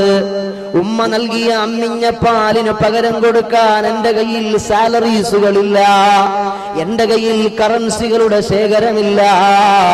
എത്രയെത്ര കോടാന കോടി കൊണ്ട് ഉമ്മാന്റെ മടിത്തട്ടിലെറിഞ്ഞാലും ഉമ്മ തന്ന ഒരു തുള്ളി അമ്മിഞ്ഞ പാലിനു പകരമാകില്ല. പ്രപഞ്ചത്തിൽ ഒന്നുമില്ല. ഉമ്മ നൽകിയ ചുംബനങ്ങൾക്ക്, വാപ്പ നൽകിയ കരുതല സ്പർശങ്ങൾക്ക് പകരം കൊടുക്കാൻ ആ ധനാധുനിക ലോകത്തൊരു കുന്ത്രാണ്ടവും കണ്ടുപിടിച്ചിട്ടില്ല. പാതിരാറിന്റെ സമയങ്ങളിൽ ഞാനും നിങ്ങളും ഉറക്കമൊളിക്കാറുണ്ടോ മുഅ്മിനീങ്ങളെ? ഉമ്മമാരെ നോക്കുവീൻ. ഞാൻ എന്റെ കുഞ്ഞുനാളിൽ പാതിരാത്രിയുടെ ഏതോ യാമത്തിൽ ഉണർന്ന് കരഞ്ഞപ്പോൾ എന്റെ കരളിന്റെ കരളായ ഉമ്മ എന്നെ വാരിയെടുത്ത് ഉറക്കമൊളിച്ച് പാതിരാത്രി മുഴുവനും താരാട്ട് പാടി എന്നെ ഉറക്കിയില്ലയോ? ഈ താരാട്ട് പാട്ടിനേക്കാൾ മധുരമായൊരു പാട്ട് ഞാനോ നിങ്ങളോ കേട്ടിട്ടുണ്ടോ? ഉമ്മ തന്ന അമ്മിഞ്ഞ പാലിന്റെ മധുരത്തെ പോലെ മധുരമുള്ളൊരു പാനീയം ഞാനും നിങ്ങളും കുടിച്ചിട്ടുണ്ടോ? അതിനുമ്മാക്ക് പകരം കൊടുക്കാൻ എന്റെ കയ്യിലെന്താണ്? ആ ഉമ്മാക്ക് തിരിച്ചു കൊടുക്കാൻ എന്റെ കയ്യിലെന്താണ്? ആരംഭപ്പൂവായ ഹബീബ് പറഞ്ഞത് കണ്ടോ? മുതലാളിയാകട്ടെ, പ്രമാണിയാകട്ടെ, പൗരപ്രമുഖനാകട്ടെ, പ്രൈം മിനിസ്റ്റർ ആകട്ടെ, രാഷ്ട്രീയ മേലാളനാകട്ടെ, പ്രസംഗിക്കുന്ന മുസ്ലിയാരാകട്ടെ, ഏത് വലിയ വലിയ വലിയ ആളായാലും എടാ, നിനക്ക് സ്വർഗം എവിടെയാണെന്നറിയുമോ? നിനക്ക് സുവനം എവിടെയാണെന്നറിയുമോ? അൽ ജന്നത്തു തഹ്ത ഖുദാമിൽ ഉമ്മഹാത്ത്. ഉമ്മാന്റെ കാൽപാദത്തിന് ചുവട്ടിലാണ്, വാപ്പാന്റെ കാൽപാദത്തിന് ചുവട്ടിലാണ് എനിക്ക് സ്വർഗമുള്ളത്. ആ ഉമ്മാന്റെ തൃപ്തി വാങ്ങിയാണ് ഞാൻ സ്വർഗത്തിൽ പോകേണ്ടത്. ആ വാപ്പാന്റെ തൃപ്തി സമ്പാദിച്ചാണ് ഞാൻ സ്വർഗത്തിലെത്തേണ്ടത്. അല്ലെങ്കിൽ എനിക്ക് സ്വർഗം അന്യമാണ്, അല്ലെങ്കിൽ എനിക്ക് നരകമാണ്. ഉമ്മാന്റെ തൃപ്തിയിലാണ് അല്ലാഹുവിന്റെ തൃപ്തിയുള്ളത്. വാപ്പാന്റെ തൃപ്തിയിലാണ് അല്ലാഹുവിന്റെ തൃപ്തിയുള്ളത്. ഉമ്മാന്റെ മുഖത്ത് നീ ദേഷ്യത്തോടെ നോക്കല്ലേ മോനെ. ഉമ്മാന്റെ മുഖത്തെങ്ങാനും നീ ദേഷ്യത്തോടെ നോക്കിയാൽ, വാപ്പാന്റെ മുഖത്തെങ്ങാനും നീ ദേഷ്യത്തോടെ നോക്കിയാൽ, അല്ലാഹുവിന്റെ കോപത്തോടെയുള്ള നോട്ടമാണ് നിന്നെ എതിരേൽക്കുക. പരിശുദ്ധരായ പരിശ്രേഷ്ഠരായ മുഹമ്മദുർ റസൂലുള്ളാഹ്. എത്ര ഗൗരവമുള്ള വിഷയം അറിയോ? എത്ര നിസ്കരിച്ചിട്ടും കാര്യമില്ല, എത്ര നോമ്പെടുത്തിട്ടും കാര്യമില്ല, എന്തൊക്കെ സൽക്കർമ്മം ചെയ്തിട്ടും കാര്യമില്ല. വാപ്പാന്റെ തൃപ്തി വേണം രക്ഷപ്പെടാൻ, ഉമ്മാന്റെ സംതൃപ്തി വേണം രക്ഷപ്പെടാൻ. ഒരു സഹാബി വര്യൻ വന്നപ്പോ ചോദിച്ചു, എന്റെ ഉമ്മയെയും വാപ്പയെയും കുറിച്ച് എന്തു പറയുന്നു നബിയേ? ഉമാ ജന്നതുക വനാറുക. നിന്റെ ഉമ്മ നിന്റെ സ്വർഗമാണ് മോനെ, നിന്റെ ഉമ്മ നിന്റെ നരകമാണ് മോനെ, നിന്റെ വാപ്പ നിന്റെ സ്വർഗമാണ് മോനെ, നിന്റെ വാപ്പ നിന്റെ നരകമാണ് മോനെ. മുഹമ്മദുർ റസൂലുള്ളാഹ്. ജീവിച്ചിരിക്കുന്ന വാപ്പാക്ക് സല്ലല്ലാഹു അലൈഹി വസല്ലം, ജീവിച്ചിരിക്കുന്ന വാപ്പാക്ക് സംതൃപ്തി മേടിച്ച് അവരെ തൃപ്തിപ്പെടുത്തി നമുക്ക് സ്വർഗം നേടാം. അവരെ അസംതൃപ്തരാക്കി അവരെ ദേഷ്യപ്പെടുത്തിയിട്ട് നമുക്ക് നരകവും നേടാം. അതാണ് ഹുമാ ജന്നതുക വനാറുക. ജീവിച്ചിരിക്കുന്ന ഉമ്മാന്റെ പൊരുത്തം മേടിച്ചാൽ നമുക്ക് സ്വർഗത്തിൽ പോകാം. ജീവിച്ചിരിക്കുന്ന ഉമ്മാന്റെ തൃപ്തി മേടിച്ചാൽ നമുക്ക് നരകത്തിലും പോകാം. ഞാൻ ഹാജിയാരാ, ഞാൻ മുസ്ലിയാരാ, ഞാൻ നാട്ടിലെ സാമൂഹിക ക്ഷേമ പ്രവർത്തനങ്ങളുടെ നെടുനായകത്വം വഹിക്കുന്നയാളാ, അതല്ലെങ്കിൽ ഞാൻ വലിയ സാമൂഹിക നേതാവാ. അള്ളാന്റെ കോടതിയിൽ എന്നെയും നിങ്ങളെയും അള്ള സ്വീകരിക്കണമെങ്കിൽ ഉമ്മാന്റെ തൃപ്തി അത് മസ്റ്റാണ്. വാപ്പാന്റെ സംതൃപ്തി അത് നിർബന്ധമാണ്. ഇത് ഇസ്ലാമാണ്. എത്ര വളരെ സുന്ദരമാ നോക്ക്. അല്ലാഹു അക്ബർ. ഞാൻ നിസ്കരിച്ചോണ്ടിരിക്കുക, തറാവി നിസ്കരിച്ചോണ്ടിരിക്കുക. അപ്പൊ എന്റെ ഉമ്മ വിളിക്കുക, ഹാമിദ് യാസീൻ എന്നുമ്മ വിളിച്ചാൽ ഉമ്മാക്കുത്തരം ചെയ്യണമെന്നാണ് വിശുദ്ധ ഇസ്ലാം. എന്റെ നിസ്കാരം ബാത്തിലാകും. എന്നാൽ ഫർദ് നിസ്കാരത്തിലാണെങ്കിൽ എന്റെ റസൂലുള്ള എന്നെ വിളിച്ചാലോ എന്റെ നിസ്കാരം ബാത്തിലാകൂല. മറിച്ച് ഞാൻ മുത്തുനബിക്ക് ഉത്തരം ചെയ്യുക തന്നെ വേണം. അത് അമ്പിയാക്കളുടെ പദവിയാ മുഅ്മിനീങ്ങളെ. നോക്ക്, ഫർദായ നിസ്കാരത്തിൽ ഉമ്മ വിളിച്ചാലോ വാപ്പ വിളിച്ചാലോ ഉത്തരം ചെയ്യണ്ട. പക്ഷേ ഫർദ് നിസ്കാരത്തിന്റെ വിഷയമാണതെങ്കിൽ സുന്നത്ത് നിസ്കാരത്തിന്റെ വിഷയത്തിൽ അല്ലാഹുവുമായി മുനാജാത്ത് നടത്തുന്ന, അവനുമായി അഭിമുഖ സംഭാഷണം നടത്തുന്ന ഒരു മുസ്ലിം, സുന്നത്ത് നിസ്കാരം നിർവഹിക്കുന്ന ഒരു മുസ്ലിമിന് അവന്റെ ഉമ്മയോ വാപ്പയോ വിളിച്ചാൽ ആ വിളിക്കുത്തരം നൽകാം. അമ്പിയാക്കൾ വിളിച്ചാൽ ഏത് നിസ്കാരത്തിലാണെങ്കിലും ഉത്തരം നൽകണം. അത് വിശുദ്ധ ഇസ്ലാമിന്റെ നിയമമാണ്. പക്ഷേ അതിനോടടുത്തൊരു കാറ്റഗറിയാണ് സുന്നത്ത് നിസ്കാരവും ഫർദ് നിസ്കാരവും തമ്മിൽ. എന്താ വലിയ വ്യത്യാസമൊന്നുമില്ലല്ലോ. ഫർദായ നിസ്കാരങ്ങളിലുള്ളതൊക്കെ സുന്നത്തായ നിസ്കാരങ്ങളിലുമുള്ള കാര്യമാണ്. അതെല്ലാം ശരിയായാലേ ഇതെല്ലാം ശരിയാകൂ. നിബന്ധനയെല്ലാം ഒന്നാണ്. അതുകൊണ്ടത് വളരെ ഗൗരവമുള്ള വിഷയമാണ്. സുന്നത്ത് നിസ്കാരത്തിലായാൽ തന്നെയും നിനക്കുത്തരം വിളിച്ചാൽ അവർക്കുത്തരം ചെയ്യാൻ വിളിച്ചാൽ നിന്നെയും വിളിച്ചോ. ഉമ്മ വിളിച്ചാൽ സുന്നത്ത് നിസ്കാരത്തിലാണെങ്കിലും ആ ഉമ്മാക്കുത്തരം ചെയ്യണമെന്നാണ്, വാപ്പാക്ക് ഉത്തരം ചെയ്യണമെന്നാണ് വിശുദ്ധ ഖുർആൻ, വിശുദ്ധ പ്രവാചകർ മുഹമ്മദുർ റസൂലുള്ളാഹ്. ഒരു സഹാബി റസൂലുള്ളാഹിന്റെ അടുത്ത് വന്നിട്ട് പരാതി പറയുക, നബിയേ എന്റെ വാപ്പായെ കൊണ്ട് ഞാൻ തോറ്റു നബിയെ, എന്റെ പിതാവിനെ കൊണ്ട് ഞാൻ ആകെ പ്രതിസന്ധിയിലാ നബിയേ. എന്തു പറ്റി മോനെ? അതെന്റെ സ്വത്ത്, എന്റെ പിതാവ് അന്യായമായി എന്റെ സ്വത്ത് അപഹരിക്കുന്നു നബിയേ. വാപ്പാനെ പറ്റി മോൻ കംപ്ലൈന്റ് പറയുക. ആരോടാ? ആരംഭപ്പൂവായ റസൂലുള്ളാഹി സ്വല്ലല്ലാഹു അലൈഹി വസല്ലമ തങ്ങളോട്. ആ സമയത്ത് പ്രവാചകർ പറഞ്ഞു, മോനെ നിന്റെ വാപ്പാനെ വിളിക്കടാ. ഈ സഹാബി നേരെ വാപ്പാന്റെ ചാരത്ത് പോയിട്ട് റസൂലുള്ള വിളിക്കുന്നു. മുത്തുനബിയുടെ ചാരത്തിയാള് വന്നപ്പോ റസൂലുള്ള ചോദിച്ചു, അല്ല സഹോദര, നിന്റെ മോനാണല്ലോ ഇവൻ, നിന്നെപ്പറ്റി അവൻ പണിഷ്മെന്റ് പറയുകയാ, കംപ്ലൈന്റ് ബോധിപ്പിക്കുകയാ, പ്രോബ്ലം ഉന്നയിക്കുകയാ. ഇതിന്റെ നിജസ്ഥിതി എന്താണ്? ഇവൻ പറയുന്നത് ശരിയാണോ? ഇവൻ പറയുന്നത് സത്യമാണോ? നിങ്ങൾ അവന്റെ സ്വത്ത് അന്യായമായി ഹനിക്കുന്നുണ്ടോ? ആ സമയത്ത് ആരംഭപ്പൂവായ ഹബീബിന്റെ മുന്നിൽ വന്ന് ആ വന്ധ്യവയോധികനായ പ്രായമുള്ള വൃദ്ധനായ പിതാവ് പറയുകയാണ്, നബിയേ,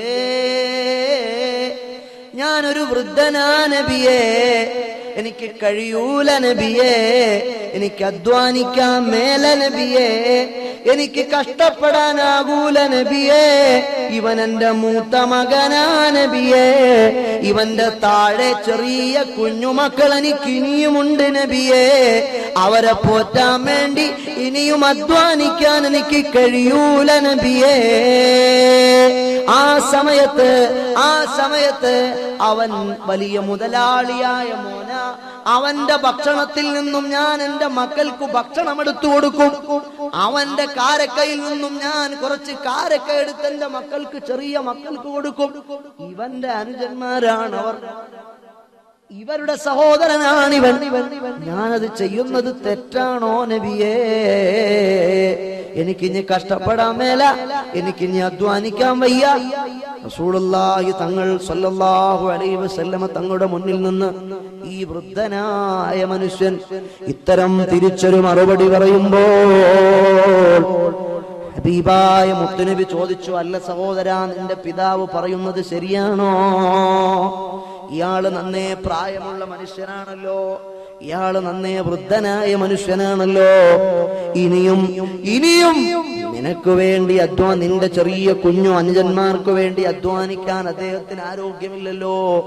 മോനെ, പിന്നെന്താടാ നിന്റെ വാപ്പ ചെയ്യുന്നത്? എങ്ങനാടാ അന്യായമാകുന്നത് എന്നങ്ങോട്ട് റസൂലുള്ള ചോദിച്ചപ്പോൾ, കാരണം വാപ്പ സമ്പാദിക്കാൻ വേണ്ടിയല്ലല്ലോ, മുതലാളിയായ മകന്റെ ഭക്ഷണത്തിൽ നിന്നും കുറച്ചു ഫുഡ് എടുത്ത് തന്റെ കുഞ്ഞു മക്കൾക്ക് ഈ പിതാവ് കൊടുക്കുന്നത്, തന്റെ സ്വന്തം മകന്റെ ആഹാരമെടുത്ത് കൊടുക്കുന്നത് എങ്ങനെയാണ് തെറ്റാകുന്നത്? ഈ സഹാബി വന്നിട്ട് റസൂലുള്ളാഹിനോട് കംപ്ലൈന്റ് പറയുന്ന നേരത്ത് ഈ റസൂലുള്ളാഹി തങ്ങളാ പിതാവിനോട്, എന്താ മോനെ, നിന്റെ വാപ്പയല്ലേ അത് എന്ന രീതിയിൽ ഇടപെട്ടപ്പോൾ മുഖറബുൽ അമീൻ മലക്കു ജിബ്രീൽ അലൈഹിസ്സലാം, ജിബ്രീൽ അലൈഹിസ്സലാത്തു വസ്സലാം വന്നിട്ട് പറയുകയാണ്, നബിയേ, ആ മനുഷ്യനോടൊന്ന് പാടാൻ പറയുമോ നബിയേ? അയാളുടെ മനസ്സിന്റെ അകത്തളങ്ങളിൽ കുറെ കവിതാ ശകലങ്ങൾ കിടപ്പുണ്ട്, അതയാള് പോലും ഇതുവരെ കേട്ടിട്ടില്ല, അതൊന്ന് പാടാൻ പറയുമോ നബിയേ? സഹോദരാ, നിന്റെ മനസ്സിന്റെ അകത്തളത്തിൽ എവിടെയോ കുറെ കവിതാശകലങ്ങൾ കിടപ്പുണ്ട്, അതൊന്ന് പാടുമോ, അതൊന്ന് ചൊല്ലുമോ? റസൂലുള്ളാഹി സ്വല്ലല്ലാഹു അലൈഹി വസല്ലമ തങ്ങൾ ഈ ആവശ്യം അയാളോട് ഉന്നയിച്ചപ്പോൾ വൃദ്ധനായ പ്രായമുള്ള മനുഷ്യൻ പാടാൻ തുടങ്ങി, ഒദൗതുക മൗലൂദൻ വമുന്തുക യാഫിയാ തല്ലു ബിമാജ്നി അലൈക വതൻഹലു. മോനെ, കുഞ്ഞു മോനെ, നിന്റെ കുട്ടിക്കാലം, നിന്റെ വളർച്ചയുടെ 1-ാം ഘട്ടം, നിന്റെ വളർച്ചയുടെ 2-ാം ഘട്ടം, നിന്റെ വളർച്ചയുടെ 3-ാം ഘട്ടം ഈ പിതാവ് നിനക്കു വേണ്ടി കഠിനാധ്വാനം ചെയ്തിട്ടാണടാ നിന്നെ പോറ്റി വളർത്തി വലുതാക്കിയത്. നിന്നെ ഇത്രയും വലുതാക്കിയത് ഈ പിതാവ് കഷ്ടപ്പെട്ടിട്ടാടാ. ഇദാ ലൈലത്തുൻ ലാഖത്ക ബിസഖമിലം അബീബ് ലിസഖമിക ഇല്ലാ സാമി റനാതമൽമലൂ. നിനക്ക് രോഗമുള്ള രാത്രികളിൽ ഞാൻ ഉറങ്ങിയിരുന്നില്ല മോനെ. നിനക്ക് വ്യസനമുള്ള രാത്രികളിൽ നീ രോഗഗ്രസ്തനായി കിടക്കുമ്പോൾ ഈ പിതാവ് ഉറങ്ങിയിരുന്നില്ല മോനെ. എത്ര സുദീർഘമുള്ള രാത്രിയാണ്. എന്താണ് നേരം വെളുക്കാത്തത്? എന്താണ് പ്രഭാതമാകാത്തത്? ഞാൻ നിനക്കു വേണ്ടി ഉറക്കമൊളിഞ്ഞു മോനെ. നിന്റെ രോഗം എന്റെ രോഗമായി ഞാൻ കണ്ടു മോനെ. കഅന്നീ അനൽ മത്റൂഖു ദൂനക ബില്ലദീ തുരിഖ്തു ബിഹി ദൂനി ഫൈനൈക തുഹ്മിലൂ. വാസ്തവത്തിൽ എനിക്കായിരുന്നില്ല രോഗം, നിനക്കാണ് രോഗം, നിനക്കാണ് രോഗം. പക്ഷേ നിന്റെ രോഗം ഞാൻ എന്റെ രോഗമായി കണ്ടു. നിന്റെ വേദന എന്റെ വേദനയായിരുന്നു, നിന്റെ വിഷമം എനിക്ക് വിഷമമായിരുന്നു. എന്റെ മോനാണെങ്കിലോ അവനങ്ങനെ എന്നെ കണ്ടില്ലല്ലോ. ഫലമ്മാ ബലഗ്ത السن والغاية التي كأنك أنبل فلما بلغت السن والغاية التي إليك مراما فيك قد كنت آملوا. രോഗം പിടിപെട്ട് നീ ഇങ്ങനെ കിടക്കുമ്പോ നിന്റെ വിരിപ്പിന്റെ ചാരത്ത് ഞാൻ ഇങ്ങനെ ഉണർന്നിരിക്കും. എന്റെ മോൻ ഇങ്ങനെ കിടന്നുറങ്ങുമ്പോൾ ആ വിരിപ്പിന്റെ ചാരത്ത് ഞാനിങ്ങനെ ഉണർന്നിരിക്കും.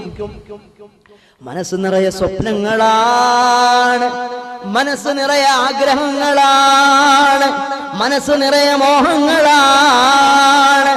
ആഗ്രഹത്തിന്റെ ആകാശക്കോട്ടകൾ ഞാനിങ്ങനെ കെട്ടി, മോഹത്തിന്റെ സ്ഫടിക കൊട്ടാരങ്ങൾ ഞാനിങ്ങനെ ഉയർത്തുകയാണ്. ഇതെന്റെ മോനാണ്. ഇവൻ വളർന്നു വലുതാകുമ്പോ എനിക്ക് വേണ്ടി കഠിനാധ്വാനം ചെയ്യുന്ന മോനാ. പ്രായമുള്ള വാപ്പ നടക്കാൻ വിഷമിക്കുമ്പോ വാപ്പാന്റെ കൈ പിടിച്ച് നടക്കാൻ സഹായിക്കുന്ന മോനാ. രോഗിയായി വാപ്പ ബെഡിൽ കിടക്കുമ്പോ എന്തു വേണം വാപ്പാ, എന്തു പറ്റി വാപ്പാ എന്ന് ചോദിച്ച് എനിക്ക് വേണ്ടി എല്ലാ അർത്ഥത്തിലും സേവനം ചെയ്യാൻ സന്നദ്ധനാകുന്ന മോനാ. എന്നെ നോക്കുന്ന, എന്നെ ശുശ്രൂഷിക്കുന്ന, എന്റെ വിഷമങ്ങളിൽ പങ്കാളിയായ, എന്റെ ബുദ്ധിമുട്ടിൽ എനിക്ക് എല്ലാ തണലും താങ്ങും തളിരും എല്ലാമായ എന്റെ കുഞ്ഞുമോൻ ദാ കിടന്നുറങ്ങുന്നു. അവന്റെ കവിൾത്തടങ്ങളിൽ, കണ്ണടച്ച് കിടന്നുറങ്ങുന്ന കുഞ്ഞുമോന്റെ കവിൾത്തടങ്ങളിൽ 1000 സ്നേഹത്തിന്റെ ചുടുചുംബന മുദ്രകൾ ഞാൻ അർപ്പിച്ചു. എന്റെ മനസ്സ് മുഴുവനും മനക്കോട്ടകൾ കെട്ടിക്കെട്ടി മോഹക്കൊട്ടാരങ്ങൾ ഉയർന്നു നിൽക്കുകയാണ്. ബലഗ്താ ജസാഇ ഗില്ല തംബാ ഫലാലതാ كأنك أنت المنعم المتفضل.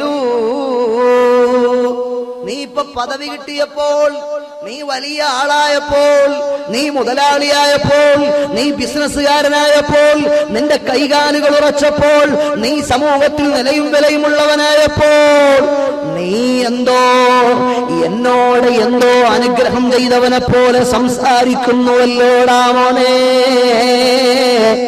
എനിക്കെന്തോ ഉപകാരം ചെയ്തവനെ പോലെയാണല്ലോ നിന്റെ വർത്തമാനം കേട്ടാൽ.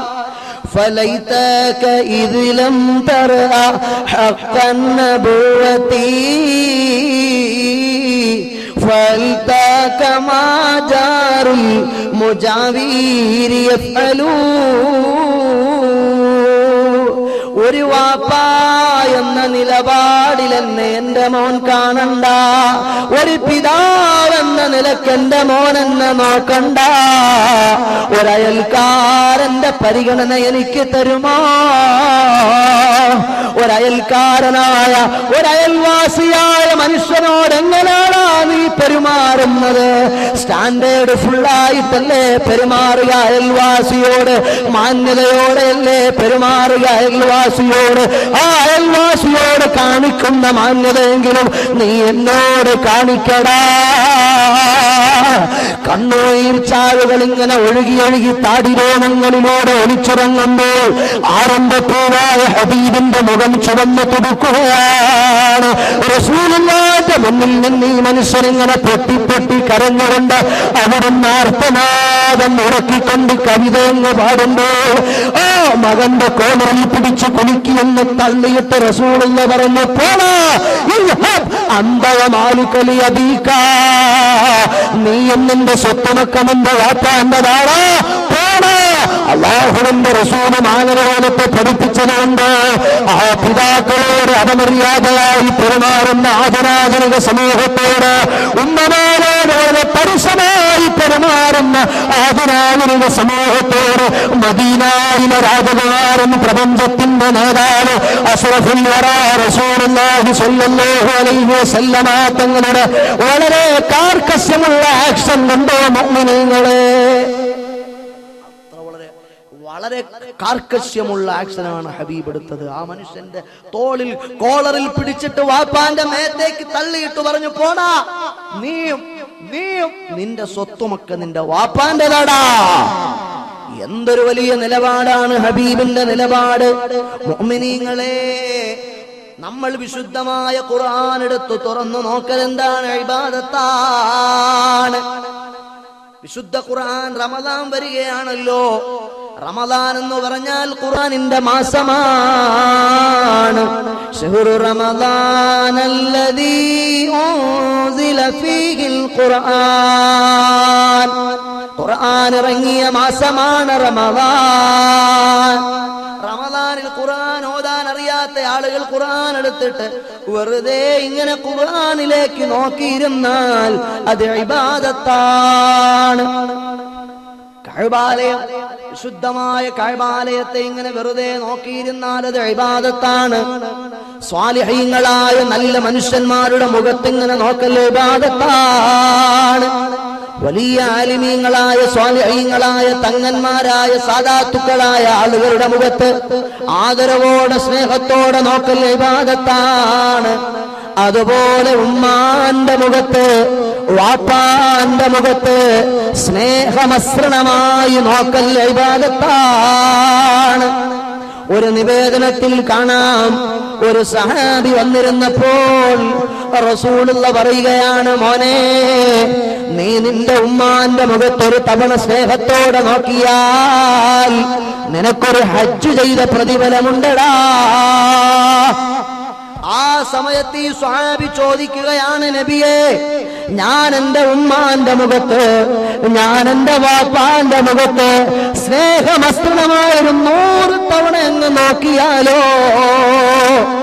ആ സമയത്ത് കാരുണ്യത്തിന്റെ കരകാണാ കടലായ കരുണയുടെയും കനിവിന്റെയും സൂര്യോദയമായ മുഹമ്മദ് മുസ്തഫ സല്ലല്ലാഹു അലൈഹി വസല്ലമ തങ്ങൾ പഠിപ്പിക്കുന്നു, നിനക്ക് 100 ഹജ്ജ് ചെയ്ത പ്രതിഫലം കിട്ടുമെടാ. മുഅ്മിനീങ്ങളെ, എത്ര ഗൗരവമുള്ള വിഷയമാ! എത്ര വലിയ ഗൗരവത്തോടെ നമ്മൾ നോക്കിക്കാണേണ്ട വിഷയമാ! ഒരു മാതാവ്, ഒരു എഴുത്തുകാരി പറഞ്ഞത് കാണാം, 3 വയസ്സുവരെ ഒരു കുഞ്ഞു മോനെ പോറ്റുന്നൊരു ഉമ്മ ഒരു ഉരുള കാഷ്ടവും 1/2 ഗ്ലാസെങ്കിലും മൂത്രവും കുടിച്ചിട്ടുണ്ടാകും. നമ്മളെ ഉമ്മമാര് ചെറിയ മക്കളെ തോളേൽ ഇങ്ങനെ വെച്ചേച്ച് ഈ ഇടത്തെ കൈയിന്റെ മേലില് പാത്രം ഇങ്ങനെ വെച്ചിട്ട് അതിൽ നിന്ന് ഫുഡ് എടുത്തിട്ട് ഇങ്ങനെ മെല്ലെ മെല്ലെ കഴിക്കുക അല്ലേ? സാധാരണ നമ്മുടെ വീടുകളിലൊക്കെ അങ്ങനെയാ. ഇങ്ങനെ ഉമ്മ കഴിച്ചോണ്ടിരിക്കുമ്പോഴാണ് ഈ കുഞ്ഞു മോന് അല്ലെങ്കിൽ മോൾക്ക് പിന്നെന്താണ് പമ്പിങ്ങോ അതല്ലെങ്കിൽ സുനാമിയോ പോലത്തെ സംഭവങ്ങൾ ഉണ്ടാകുക. ആ സമയത്ത് സ്വാഭാവികമായിട്ടും ചിലപ്പോ പമ്പ് ചെയ്യുമ്പോൾ സൂ എന്ന് പറഞ്ഞ് ഇതിനകത്ത് വീഴാൻ സാധ്യതയുണ്ട്. അതല്ലെങ്കിൽ സുനാമി ഉണ്ടായാൽ തെറിക്കാൻ സാധ്യതയുണ്ട്. അങ്ങനെ തെറിച്ചാലും ഈ മാതാവ് ഈ പണ്ടാരം പിടിച്ച വൃത്തിയിട്ട ചെറുക്കൻ എന്റെ കയ്യിരുന്ന് എടുത്ത് ഒറ്റ എറിഞ്ഞെങ്കിൽ ഞാനും നിങ്ങളൊന്നും ഇങ്ങനെ ഇരിക്കൂലായിരുന്നു. അന്നേ നമ്മൾ ഔട്ടായി ക്ലീൻ ബോൾഡായി മയ്യത്തായി പോകുമായിരുന്നു. പക്ഷേ നമ്മുടെ ഉമ്മ കനിവിന്റെയും അലിവിന്റെയും ദയയുടെയും പര്യായമാണ് ഉമ്മ. ആ ഉമ്മാന്റെ കയ്യേലായ കാഷ്ടം, ആ ഉമ്മാന്റെ പാത്രത്തിൽ തെറിച്ചു വീണ കാഷ്ടവും മൂത്രവും ഉള്ള പാത്രം മാറ്റി വെച്ചേച്ച് നമ്മളെ പോയി കഴുകി ശുദ്ധിയാക്കി പുതിയ ഉടുപ്പിട്ട് പുതിയ വസ്ത്രം ധരിപ്പിച്ച് വീണ്ടും ആ തോളത്തെടുത്തു വെച്ച് ആ പഴയ ഫുഡ് എടുത്തു ബാക്കി തിന്നുകയാ.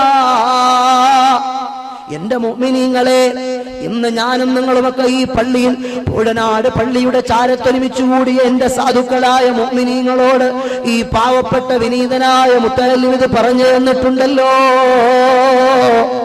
ആലോചിച്ചു നോക്കുക. ഒരെഴുത്തുകാരൻ പറഞ്ഞത് എനിക്ക് ഓർമ്മ വരികയാണ്. അതാ ഒരു മകൻ വളരെ കഷ്ടപ്പെട്ട് വളർത്തി വലുതാക്കിയ മോനാണ് ഈ മോൻ. കല്യാണം കഴിച്ചു കൊടുത്തപ്പോ ഉമ്മാനെ പിന്നെ വേണ്ട, അങ്ങനെയായി. ഒരു വീടുകളിൽ തന്നെ രണ്ടടുപ്പായി. ഉമ്മ വേറെ സെപ്പറേറ്റ് പാചകം ചെയ്യുന്നത്, മോനും സെപ്പറേറ്റ് പാചകം ചെയ്യുന്നത്. രണ്ടുപേരും രണ്ട് പാചകമായി. അങ്ങനെ ഭാര്യ വേറെ പാചകം, ഉമ്മ വേറെ പാചകം. അങ്ങനെ വീട്ടിൽ രണ്ടടുപ്പുകളായി. അങ്ങനെ കഴിഞ്ഞു പോകുമ്പോൾ ഈ ഭാര്യക്കൊരു രോഗം പിടിപെടുകയാണ്. രോഗം പിടിപെട്ടപ്പോ ഡോക്ടർ പറഞ്ഞു, എടാ പൊന്നുമോനെ, നിന്റെ ഭാര്യ ജീവിക്കണമെങ്കിലുണ്ടല്ലോ പുതിയൊരു ഹൃദയം വേണം, ഒരു ഹൃദയം വേണം. എവിടെന്നേലും ഒന്ന് സംഘടിപ്പിച്ചോണ്ട് വരാവോ? അവൻ നാടായ നാടൊക്കെ ഹൃദയം തരുമോ? സമ്പത്ത് തരാ. ആളുകളെ, ഹൃദയം തരുമോ? പണം തരാ. ഗ്രാമങ്ങളായ ഗ്രാമങ്ങളിലൂടെ, പട്ടണങ്ങളായ പട്ടണങ്ങളിലൂടെ രാജ്യം മുഴുവനും ചുറ്റിക്കറങ്ങി ഒരു ഭ്രാന്തനെ പോലെ അലഞ്ഞു നടന്നു. അവസാനം അവൻ തളർന്നു വീട്ടിലെത്തി. ഉമ്മ ചോദിച്ചു, എന്താ മോനെ, നീ ആകാകെ മാറിപ്പോയല്ലോടാ, ആളാകെ അങ്ങ് മാറിപ്പോയല്ലോടാ. ഉമ്മ വിഷയം ഇതുപോലെ ഡോക്ടർ പറഞ്ഞ് അവൾക്കൊരു പുതിയ ഹൃദയം കൊണ്ട് കൊടുത്ത് ഫിറ്റ് ചെയ്തിട്ടില്ലെങ്കിൽ അവൾ അടിച്ചു പോകും, എനിക്ക് എന്റെ പ്രിയതമ നഷ്ടപ്പെട്ടു പോകും, ഞാൻ പിന്നെ ജീവിച്ചിരുന്നിട്ട് കാര്യമില്ലല്ലോ. എന്ത് ചിന്തിച്ചിട്ടും, ഞാൻ എത്ര അന്വേഷിച്ചിട്ടും ഒരു ഹൃദയം കിട്ടുന്നില്ല. എനിക്കിപ്പോൾ ഒരു ഉപായം കാണുന്നു. ഉമ്മ, നിങ്ങളിപ്പോ 10-60 വയസ്സ് പ്രായമായ ആളാ. ഇനി ഏറിയ 2, 3, 5 കൊല്ലം വരെ നിങ്ങൾ ജീവിക്കാൻ സാധ്യതയുണ്ട്. എന്റെ പ്രിയതമയാണെങ്കിൽ 19 വയസ്സുള്ള മധുര 17-19 അറിയ ആ പെങ്ങളും ആ സഹോദരിമാർ ആ പ്രിയപ്പെട്ട പത്നിയുമായിട്ട് എനിക്ക് അടിച്ചു പൊളിച്ചു കുറെ കാലം ജീവിക്കാൻ ഇനിയും സമയമുണ്ട്. നിങ്ങളാണെങ്കിൽ ഇന്നോ നാളെയോ മറ്റന്നാളോ അങ്ങ് അടിച്ചു പോകും. അപ്പൊ ഞാൻ ചോദിച്ചോട്ടെ, നിങ്ങളെ ഹൃദയം ഞാൻ എടുത്തോട്ടെ? ഒരെഴുത്തുകാരന്റെ ഇമേജിനേഷൻസുകളാണെങ്കിലും ഇതിനകത്ത് ചിന്തിക്കാൻ വാചകങ്ങളും വകകളും വർത്തമാനങ്ങളും ഉള്ളത് കൊണ്ട് വളരെ ഗൗരവത്തോടെ കാണാൻ വേണ്ടി പറയുക സഹോദരങ്ങളെ. ആ പ്രിയപ്പെട്ട ഉമ്മ പറയുന്നു, മോനെ, നീ എന്തൊരു വർത്തമാനമാടായി പറയുന്നത്? എന്റെ ഹൃദയം നിനക്ക് തരാനോ? അങ്ങനെ ഉമ്മ, നിന്നെ എത്രയാണ് നിന്നെ ഒരുപാട് കഷ്ടപ്പെട്ടല്ലിയോടാ ഞാൻ വളർത്തിയത്. ആ ഉമ്മാന്റെ ഹൃദയം ഇപ്പോൾ ഒരു മനുഷ്യത്വവുമില്ലാതെ ചോദിക്കുന്ന, നീ ഒരു മനുഷ്യനാണോടാ? ആ സമയത്ത് അവൻ മകന് ദേഷ്യം പെടുകയാണ്. ഉമ്മ ടൈമില്ല, ഡോക്ടർ പറഞ്ഞ സമയം അധികരിച്ചിരിക്കുന്നു. അവനവന്റെ ബലിഷ്ഠമായ കരങ്ങൾ കൊണ്ട് മാതാവിന്റെ മാറിടത്തിലേക്ക് അവനതാ കുത്തിക്കയറ്റി മാതാവിന്റെ ഹൃദയമെടുക്കുകയാണ്. അവൻ ഡോക്ടറുടെ സവിധത്തിലേക്ക് ആ ഹൃദയം കൊണ്ട് ഓടുകയാണ്. ഓടി ഓടി പോകുന്ന നേരത്തതാ ഒരു മരച്ചുവട്ടിന്റെ വേരിൽ തട്ടി അവൻ കമിഴ്ന്ന് വീഴുകയാണ്. കമിഴ്ന്ന് വീഴുന്ന നേരത്ത് ആ ഹൃദയം തുടിച്ചുകൊണ്ടിരുന്ന് ചോദിച്ചു, ഉമ്മാന്റെ ഹൃദയം തുടിച്ചുകൊണ്ടിരിക്കുന്ന ഹൃദയം ഈ മകനോട് ചോദിച്ചു, മകനെ നിനക്ക് വേദനിച്ചോടാ, മകനെ നിനക്ക് വേദനിച്ചോടാ. ഒരു മാതാവിനല്ലാതെ ആർക്കാണ് ഒരു മാതാവിന്റെ സ്നേഹത്തിന്റെ അഗാധതയെ പരാമർശിക്കുന്ന ഒരു എഴുത്തുകാരന്റെ സങ്കല്പങ്ങളാണിതെങ്കിലും ഇതിനകത്ത് ആഴത്തിലുള്ള അർത്ഥങ്ങളുണ്ട്. എനിക്കൊരു വിഷമം വന്നാൽ ഏറ്റവും കൂടുതൽ ദുഃഖിക്കുന്നത് എന്റെ ഭാര്യയാണോ? അല്ല. എന്റെ പ്രിയപ്പെട്ട കൂട്ടുകാരനാണോ? അല്ല. എന്റെ സഹപ്രവർത്തകരാണോ? അല്ല. എനിക്കൊരു വിഷമം വന്നു എന്ന് കേട്ടാൽ ഏറ്റവും കൂടുതൽ വിഷമിക്കുന്ന പ്രിയപ്പെട്ട മാതാവിന്റെ കൽബാണ്. എന്റെ ഉമ്മാന്റെ മനസ്സ് വിഷമിക്കുന്നത് പോലെ നിങ്ങൾ എന്നെ എത്ര സ്നേഹിച്ചാലും നിങ്ങളുടെ ആരെങ്കിലും മനസ്സ് വിഷമിക്കുമോ?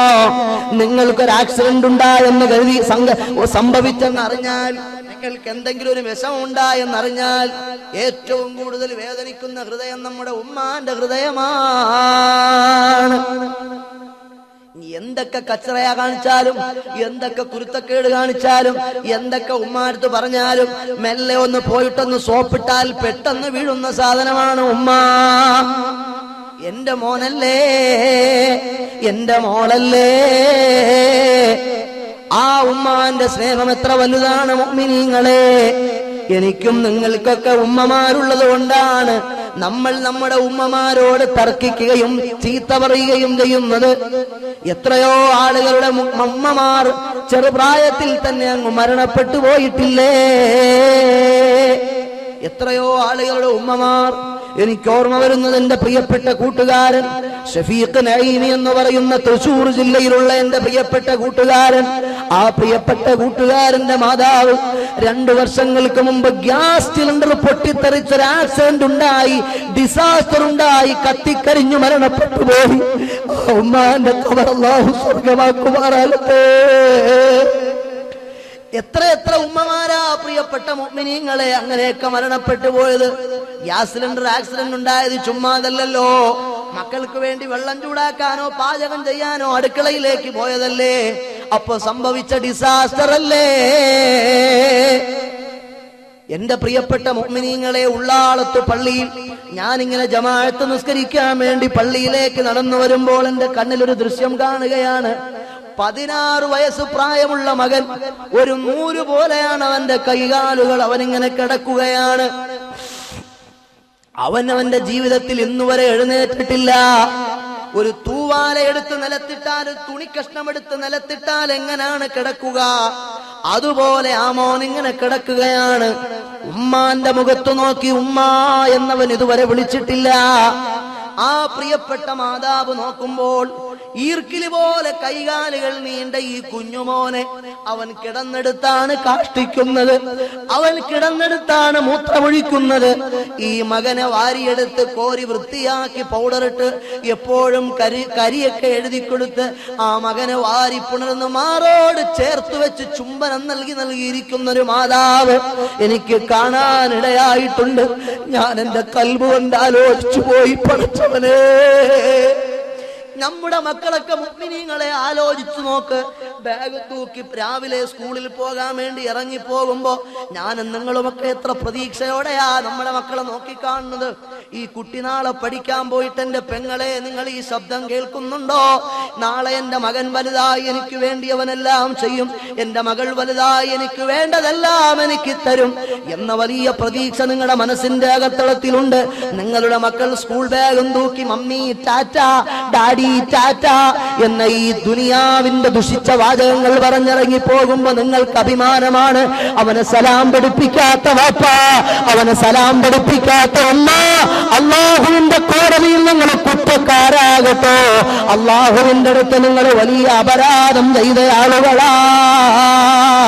അനലൈസ് ചെയ്യേണ്ട വിഷയമാണ്. ഖാലല്ലദീന കഫറൂ റബ്ബനാ അരിനല്ലദീന അളല്ലനാ മിനൽ ജിന്നി വൽ ഇൻസി നജഅൽഹുമാ തഹ്ത അഖ്ദാമിനാ ലിയകൂനാ മിനൽ അസ്ഫലീൻ. പാരത്രിക ലോകത്ത് അള്ളാഹുവിന്റെ കോടതിയിൽ ഒരുമിച്ച് കൂടുമ്പോ മക്കളെ വിളിച്ചു പറയുകയാണ്, പടച്ചവനെ ഞങ്ങളെ വഴിപിഴപ്പിച്ചത് ഉമ്മായും ബാപ്പായുവാ. ഈ വലിയ ചെമ്പിന്റെ ചൂടുള്ള തറയിൽ ഞങ്ങൾക്ക് നിൽക്കാനൊട്ട് നേരം ഞങ്ങൾക്ക് സഹിക്കുന്നില്ല. ഈ ചെമ്പിന്റെ തറയിൽ ചവിട്ടിക്കൊണ്ട് നിൽക്കാൻ ഞങ്ങൾക്ക് കഴിയുന്നില്ല. ആ ബാപ്പാനെ ഇങ്ങ് കൊണ്ടിട്ടാ, ആ ഉമ്മാനെ ഇങ്ങ് കൊണ്ടിട്ടാ, അവരെ കിടത്തിയിട്ടവരുടെ മുകളിൽ കയറി ഞങ്ങൾ നിൽക്കട്ടെ റബ്ബേ എന്ന മക്കളെ വിളിച്ചു പറയുന്നവർ രംഗം വരാനുണ്ട്. ഉമ്മമാരെ വാപ്പമാരെ നിങ്ങൾ ശ്രദ്ധിക്കണേ. ഈ പ്രിയപ്പെട്ട മകൻ, ആ മകളെ ചേർത്തു വെച്ച്, ആ മകനെ ചേർത്തു വെച്ച് ഉമ്മ ചുടുചുംബനാരവങ്ങൾ ചിന്തിക്കുമ്പോ ഞാൻ ആലോചിച്ചു പോയി, പടച്ചവനെ ഈ 16 വയസ്സ് പ്രായമുള്ള മോൻ ഇന്നുവരെ ഉമ്മാന്റെ മുഖത്ത് നോക്കി ഉമ്മ എന്ന് വിളിച്ചിട്ടില്ല. സംസാരശേഷി ഇല്ലാത്ത മോനാണ്. എഴുന്നേറ്റ് നടന്നിട്ടില്ല, നടക്കാൻ കഴിയില്ല. കൈകാലുകളെല്ലാം ദൗർബല്യപ്പെട്ട് ഈർക്കില് പോണ്ട് മെല്ലിച്ച് നീളം വെച്ചതാണ്. ആ മകന്റെ വായിലൂടെ ഉമനീരെപ്പോഴും ഒഴുകിക്കൊണ്ടിരിക്കുന്നു. ഈച്ച പറ്റാൻ വരുമ്പോ ആ ഉമ്മ തൂവാല കൊണ്ട് ഇങ്ങനെ ഈച്ചയാട്ടുന്നു. ഒലിച്ചു വരുന്ന തുപ്പുനീര് ആ മാതാവ് വാത്സല്യ സമ്പന്നമായി സ്നേഹസമ്പൂർണമായി കയ്യിലുള്ള തൂവാല കൊണ്ട് ഒപ്പിയെടുക്കുന്നു. നമ്മുടെ മക്കളെ കാണുമ്പോ നമുക്ക് വലിയ പ്രതീക്ഷയല്ലേ? ഈ മാതാവിന് ഈ മകനെ കാണുമ്പോ എന്തു പ്രതീക്ഷയാണുള്ളത്? ആലോചിച്ചു നോക്കൂ മുസ്ലിമീങ്ങളെ. ഒരു ഉമ്മാക്കല്ലാതെ ഇത് ചെയ്യാൻ കഴിയുമോ? ഒരു വാപ്പ ഇത് ചെയ്യുമോ? ഒരു ഉമ്മാക്കല്ലാതെ കൈകാലുകൾക്ക് ശേഷി ഇഷ്ടപ്പെട്ടു പോയ, സംസാരത്തിന്റെ ശേഷി നഷ്ടപ്പെട്ടു പോയ, ഉമ്മാന്റെ മുഖത്ത് നോക്കി ഉമ്മ എന്ന് വിളിക്കാത്ത, പുഞ്ചിരിക്കാത്ത ഒരു ജഡം പോലത്തെ ഈ മനുഷ്യക്കോലത്തെ പോറ്റുകയും അതിന് ഭക്ഷണം കൊടുക്കുകയും അതിന് സ്നേഹത്തോടെ മാറോട് ചേർത്ത് പിടിച്ചു ചുംബിക്കുകയും ചെയ്യുന്ന ഈ ഉമ്മ, ആ ഉമ്മാക്കല്ലാതെ ലോകത്താർക്കാണ് ഈ സ്നേഹം ഈ കുഞ്ഞുമോന് കൊടുക്കാൻ കഴിയുക? ഞാൻ അവിടെ നിന്ന് ദുആയിരുന്നു പോയി. മഹാനായ മദരിത്തങ്ങളുടെ ചാരത്ത് നിന്ന് റബ്ബേ ഈ കുട്ടി ആ ഉമ്മാക്ക് മുമ്പേ അങ്ങ് മരണപ്പെട്ടു പോയില്ലെങ്കിൽ ഈ പൊന്നുമോനെ ലോകത്ത് ഏത് മനുഷ്യനാണ് സംരക്ഷിക്കുക? ലോകത്താരാണ് ആ പൊന്നുമോനെ ലാളിക്കുക? ലോകത്താരാണ് ആ കുഞ്ഞുമോന് വാത്സല്യം കൊടുക്കുക? എന്റെയും നിങ്ങളുടെയും മക്കൾ ആരോഗ്യമുള്ള മക്കളാണ്. എന്റെയും നിങ്ങളുടെയും മക്കൾ വലിയ സംസാരശേഷിയുള്ള, നമ്മളോട് കൊഞ്ചിക്കൊഴഞ്ഞു വർത്തമാനം പറയുമ്പോ, നമ്മളുടെ വണ്ടി നമ്മുടെ ഗേറ്റിന്റെ ഫ്രണ്ടിലേക്ക് വരുമ്പോ ഉപ്പാ വാപ്പാ എന്ന് വിളിച്ചു ഓടി വരുന്ന നമ്മുടെ പ്രിയപ്പെട്ട മക്കളാണ്. എത്രയോ എത്രയോ മാതാപിതാക്കൾ കല്ലമ്പലത്തിനടുത്തൊരു ഒരു ബുറുദ മജ്ലിസിന് പോയപ്പോ എന്റെ കയ്യിൽ പിടിച്ചിട്ട് ഒരു എക്സൈസ് ഉദ്യോഗസ്ഥനായ സഹോദരൻ പറഞ്ഞു, ഉസ്താദേ എന്റെ വീട്ടിലേക്ക് നിങ്ങളൊന്ന് വരണം. ഞാൻ പറഞ്ഞു, ഇക്ക എനിക്ക് ടൈമില്ല, എനിക്ക് നേരമില്ല. ഉസ്താദെ തീർച്ചയായും വന്നിട്ട് പോയേ പറ്റൂ. ഞാൻ പറഞ്ഞു, ഇന്ന് രാത്രി പോയിട്ട് എനിക്ക് മറ്റൊരു യാത്ര പോകാനുണ്ട്. എന്റെ വീട്ടിൽ നിങ്ങൾ വരാതെ പോയാൽ എനിക്ക് വലിയ വിഷമമാണ്. നിർബന്ധിച്ച് അദ്ദേഹം എന്നെ കൊണ്ടുപോയി. അദ്ദേഹം കാറ് സ്വയം ഡ്രൈവ് ചെയ്യുമ്പോൾ ഞാൻ ഫ്രണ്ടിലത്തെ ഇടതുഭാഗത്ത് സീറ്റിലിരിക്കുകയാണ്. അദ്ദേഹം ഇങ്ങനെ ഡ്രൈവ് ചെയ്ത് എനിക്കൊരു കുഞ്ഞുമോളുണ്ട്. 7 വയസ്സുവരെ നല്ലപോലെ സംസാരിച്ച മോളാ. ഉസ്താദ് പ്രഭാഷണം നടത്തിയ, ബുർദ നടത്തിയ ഈ പള്ളിയിൽ അവൾ മദ്രസയിൽ 2ാം ക്ലാസ്സിലോ 3ാം ക്ലാസ്സിലോ പഠിച്ച മോളാണ്. അവൾ നല്ലപോലെ സംസാരിക്കുന്ന മോളാണ്. അവൾ പാട്ടുപാടി നബിദിനത്തിനും മറ്റും ഫസ്റ്റ് മേടിച്ച മോളാണ്. ഇപ്പൊ എന്റെ മോൾക്ക് എന്തോ ബ്രെയിനിൽ എന്തോ ഞരമ്പുകൾ തമ്മിലുള്ള ബ്ലഡ് സർക്കുലേഷൻ കംപ്ലൈന്റ് ആയിട്ട് അവൾ സംസാരിക്കാറില്ല. ഇതും പറഞ്ഞ് ഈ സങ്കടം പറഞ്ഞ ആ മോൾക്കൊന്ന് മന്ത്രിപ്പിക്കാനാണ് എന്നെ കൊണ്ടുപോകുന്നത്. ബുർദ മജ്ലിസിൽ നമ്മുടെ ബുർദ കണ്ടിട്ടും നമ്മുടെ പ്രഭാഷണം കേട്ടിട്ടും വഅദ് കേട്ടിട്ടും പ്രതീക്ഷയോടെ ഈ സഹോദരൻ ഞങ്ങളെ കൊണ്ടുപോയതാണ്. ഞാൻ ആ വീട്ടിന്റെ ഗേറ്റിന്റെ കവാടത്തിനടുത്തെത്തിയപ്പോൾ ഡ്രൈവിംഗ് ചെയ്തുകൊണ്ടിരുന്ന സഹോദരന് പൊട്ടി പൊട്ടി അങ്ങ് കരയാൻ തുടങ്ങി. ആ നിലവിളി പോലെ ആയി കരച്ചിൽ.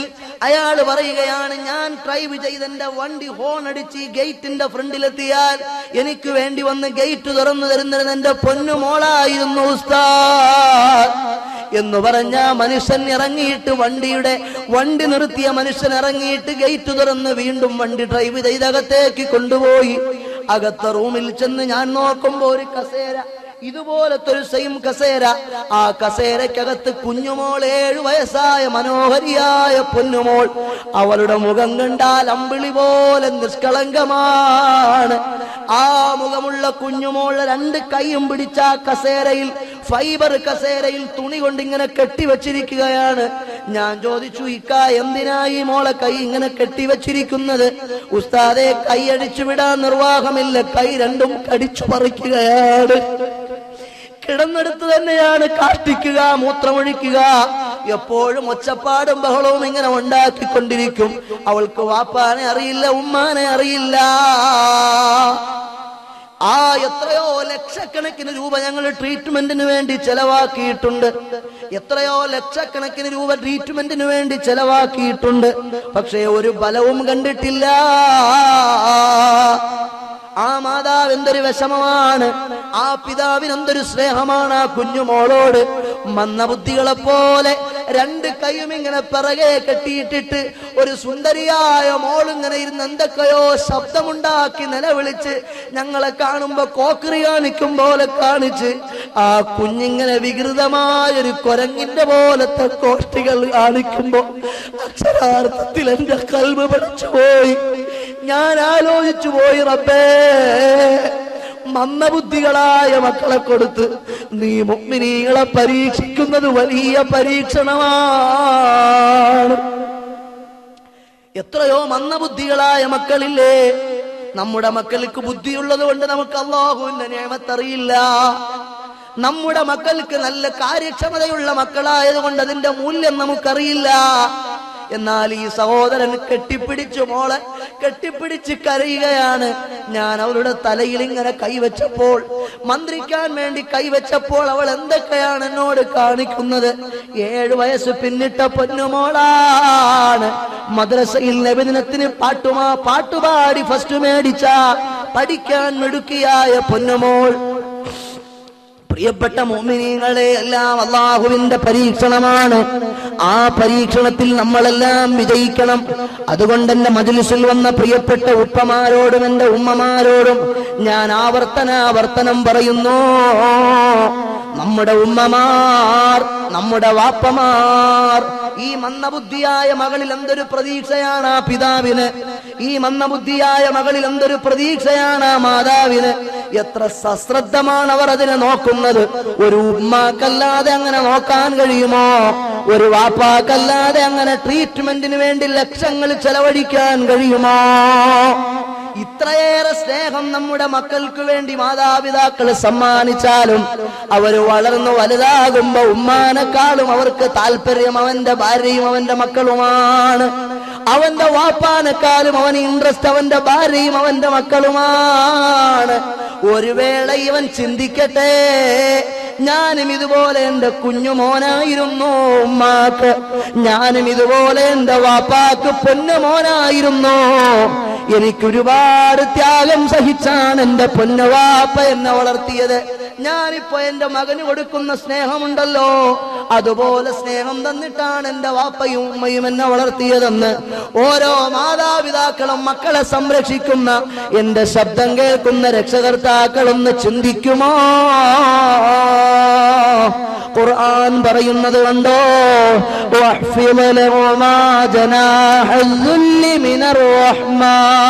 കാരുണ്യത്തിന്റെ ചിറകുകൾ അവർക്ക് വേണ്ടി നിങ്ങൾ താഴ്ത്തി കൊടുക്കണം. വഖുൽ റബ്ബിർഹംഹുമാ കമാ റബ്ബയാനീ സഗീറാ. പടച്ചവനെ, കുഞ്ഞുനാളിൽ എന്റെ ഉമ്മ എന്നെ സംരക്ഷിച്ചതുപോലെ എന്റെ വാപ്പ എന്നെ നോക്കിയതുപോലെ ഇന്നിതാ അവർ പ്രായാധിക്യം വന്നിരിക്കുന്നു. അവർക്ക് നീ കാരുണ്യം ചെയ്യണം അല്ലാ, അവർക്ക് നീ പൊറുക്കണം അല്ലാ എന്ന ദുആയിരക്കാൻ വിശുദ്ധ ഖുർആൻ നമ്മളോട് കൽപ്പിച്ചു. മാതാപിതാക്കൾക്ക് വേണ്ടി മക്കൾ ദുആയിരക്കണമെന്ന് അല്ലാഹു കൽപ്പിച്ചു വിശുദ്ധ ഖുർആനിൽ. എന്റെ പ്രിയപ്പെട്ട മുഅ്മിനീങ്ങളെ, റസൂലുള്ളാഹി പറയുന്നത് കണ്ടോ, അൽഖൂഖുൽ വാലിദൈനി മിൻ അക്ബറിൽ കബായിർ. മാതാപിതാക്കളെ ദ്രോഹിക്കാൻ പാടില്ല, അത് വൻപാപങ്ങളിൽ പെട്ടതാണ്. ഇന്നല്ലാഹ തആല ഹറമ അലൈക്കും ഉഖൂഖൽ ഉമ്മഹാത്ത്. ഉമ്മവാപ്പമാരെ വേദനിപ്പിക്കുന്നതും വ്യസനിപ്പിക്കുന്നതും അല്ലാഹു നിഷിദ്ധമാക്കിയതാണ്.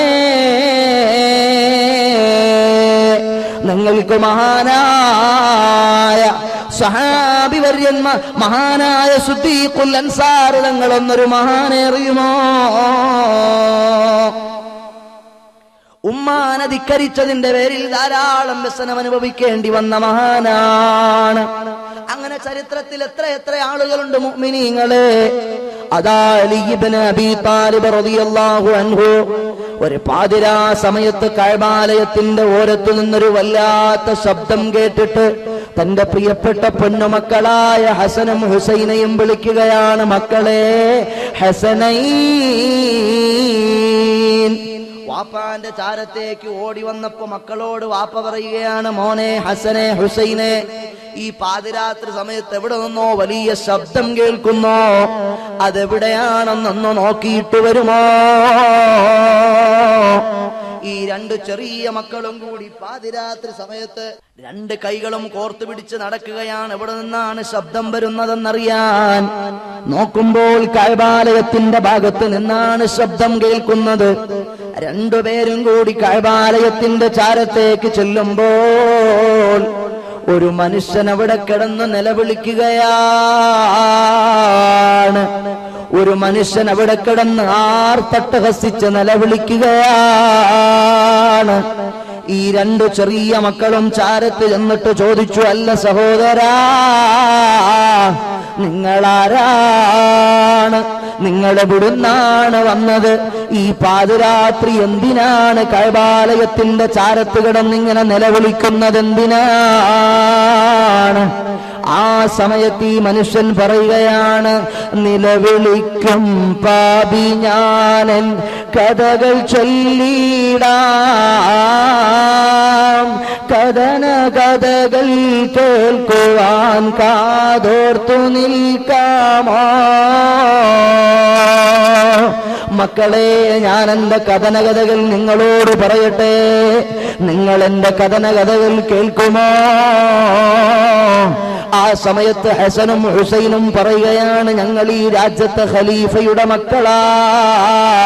നിങ്ങൾക്ക് എന്തെങ്കിലും വിഷമം ബോധിപ്പിക്കാനുണ്ടെങ്കിൽ ഈ രാജ്യത്തെ ഖലീഫയോട് നിങ്ങൾക്ക് പറയാം, ഈ രാജ്യത്തെ ഭരണാധികാരിയോട് നിങ്ങൾക്ക് സൂചിപ്പിക്കാം. നിങ്ങൾ അദ്ദേഹത്തിന്റെ സമക്ഷത്തിലേക്ക് വരുമോ? ഈ മനുഷ്യൻ പറയുകയാണ്, എന്റെ ശരീരത്തിലേക്ക് നിങ്ങളൊന്ന് സൂക്ഷിച്ചു നോക്കുമോ? പുഴുക്കൾ വമിക്കുന്നുണ്ട്, രക്തമൊഴുകുന്നുണ്ട്, ചലവും പഴുപ്പും ചീഞ്ചലവും വമിക്കുന്നുണ്ട്. ഒരിഞ്ചു പോലും ഇനി നടക്കാനോ സഞ്ചരിക്കാനോ ആ മനുഷ്യന് കഴിയില്ല. അങ്ങനെ ദാരുണമായൊരു ദുരവസ്ഥയിൽ ആ മനുഷ്യൻ ഇങ്ങനെ കിടക്കുകയാണ്. ആ മനുഷ്യൻ ചോദിച്ചു, മക്കളെ, നിങ്ങൾ എന്നെ കാണുന്നില്ലേ? എന്റെ അവസ്ഥ മനസ്സിലാക്കുന്നില്ലേ? എനിക്കിനി ഒരു ഇഞ്ച് പോലും ഇവിടെ നനങ്ങാൻ കഴിയില്ല. നിങ്ങളുടെ പ്രിയപ്പെട്ട ഖലീഫയോട്, നിങ്ങളുടെ പിതാവിനോട് എന്റെ ചാരത്തൊന്ന് വരാൻ പറയുമോ? എല്ലാ മുഅ്മിനീങ്ങളും ഒന്ന് എഴുന്നേറ്റ് നിൽക്കുമോ? നമുക്ക് ഈ മജ്ലിസ് പിരിയാം മുഅ്മിനീങ്ങളെ. എല്ലാ മുഅ്മിനീങ്ങളും ഒന്ന് എഴുന്നേറ്റ് നിൽക്കുമോ? പുറത്തു നിൽക്കുന്ന ചെറുപ്പക്കാരടക്കം ഒന്ന് എഴുന്നേറ്റടുത്തേക്ക് വരുമോ? നമ്മുടെ ഈ മജ്ലിസ് നമുക്കിന്ന് പിരിയാം മുഅ്മിനീങ്ങളെ. ഈ സഹോദരൻ പറയുകയാണ്, നിങ്ങൾ നിങ്ങളുടെ പിതാവിനോടൊന്നിങ്ങ് വരാൻ പറയുമോ? നേരെ ഈ ചെറിയ രണ്ട് മക്കളും അലിയാർ തങ്ങളുടെ സമക്ഷത്തിൽ ചെന്നിട്ട് പറഞ്ഞു, ഓ പ്രിയപ്പെട്ട വാപ്പാ, നിങ്ങളാ കഅബാലയത്തിന്റെ ചാരത്തേക്കൊന്ന് ചെല്ലുമോ?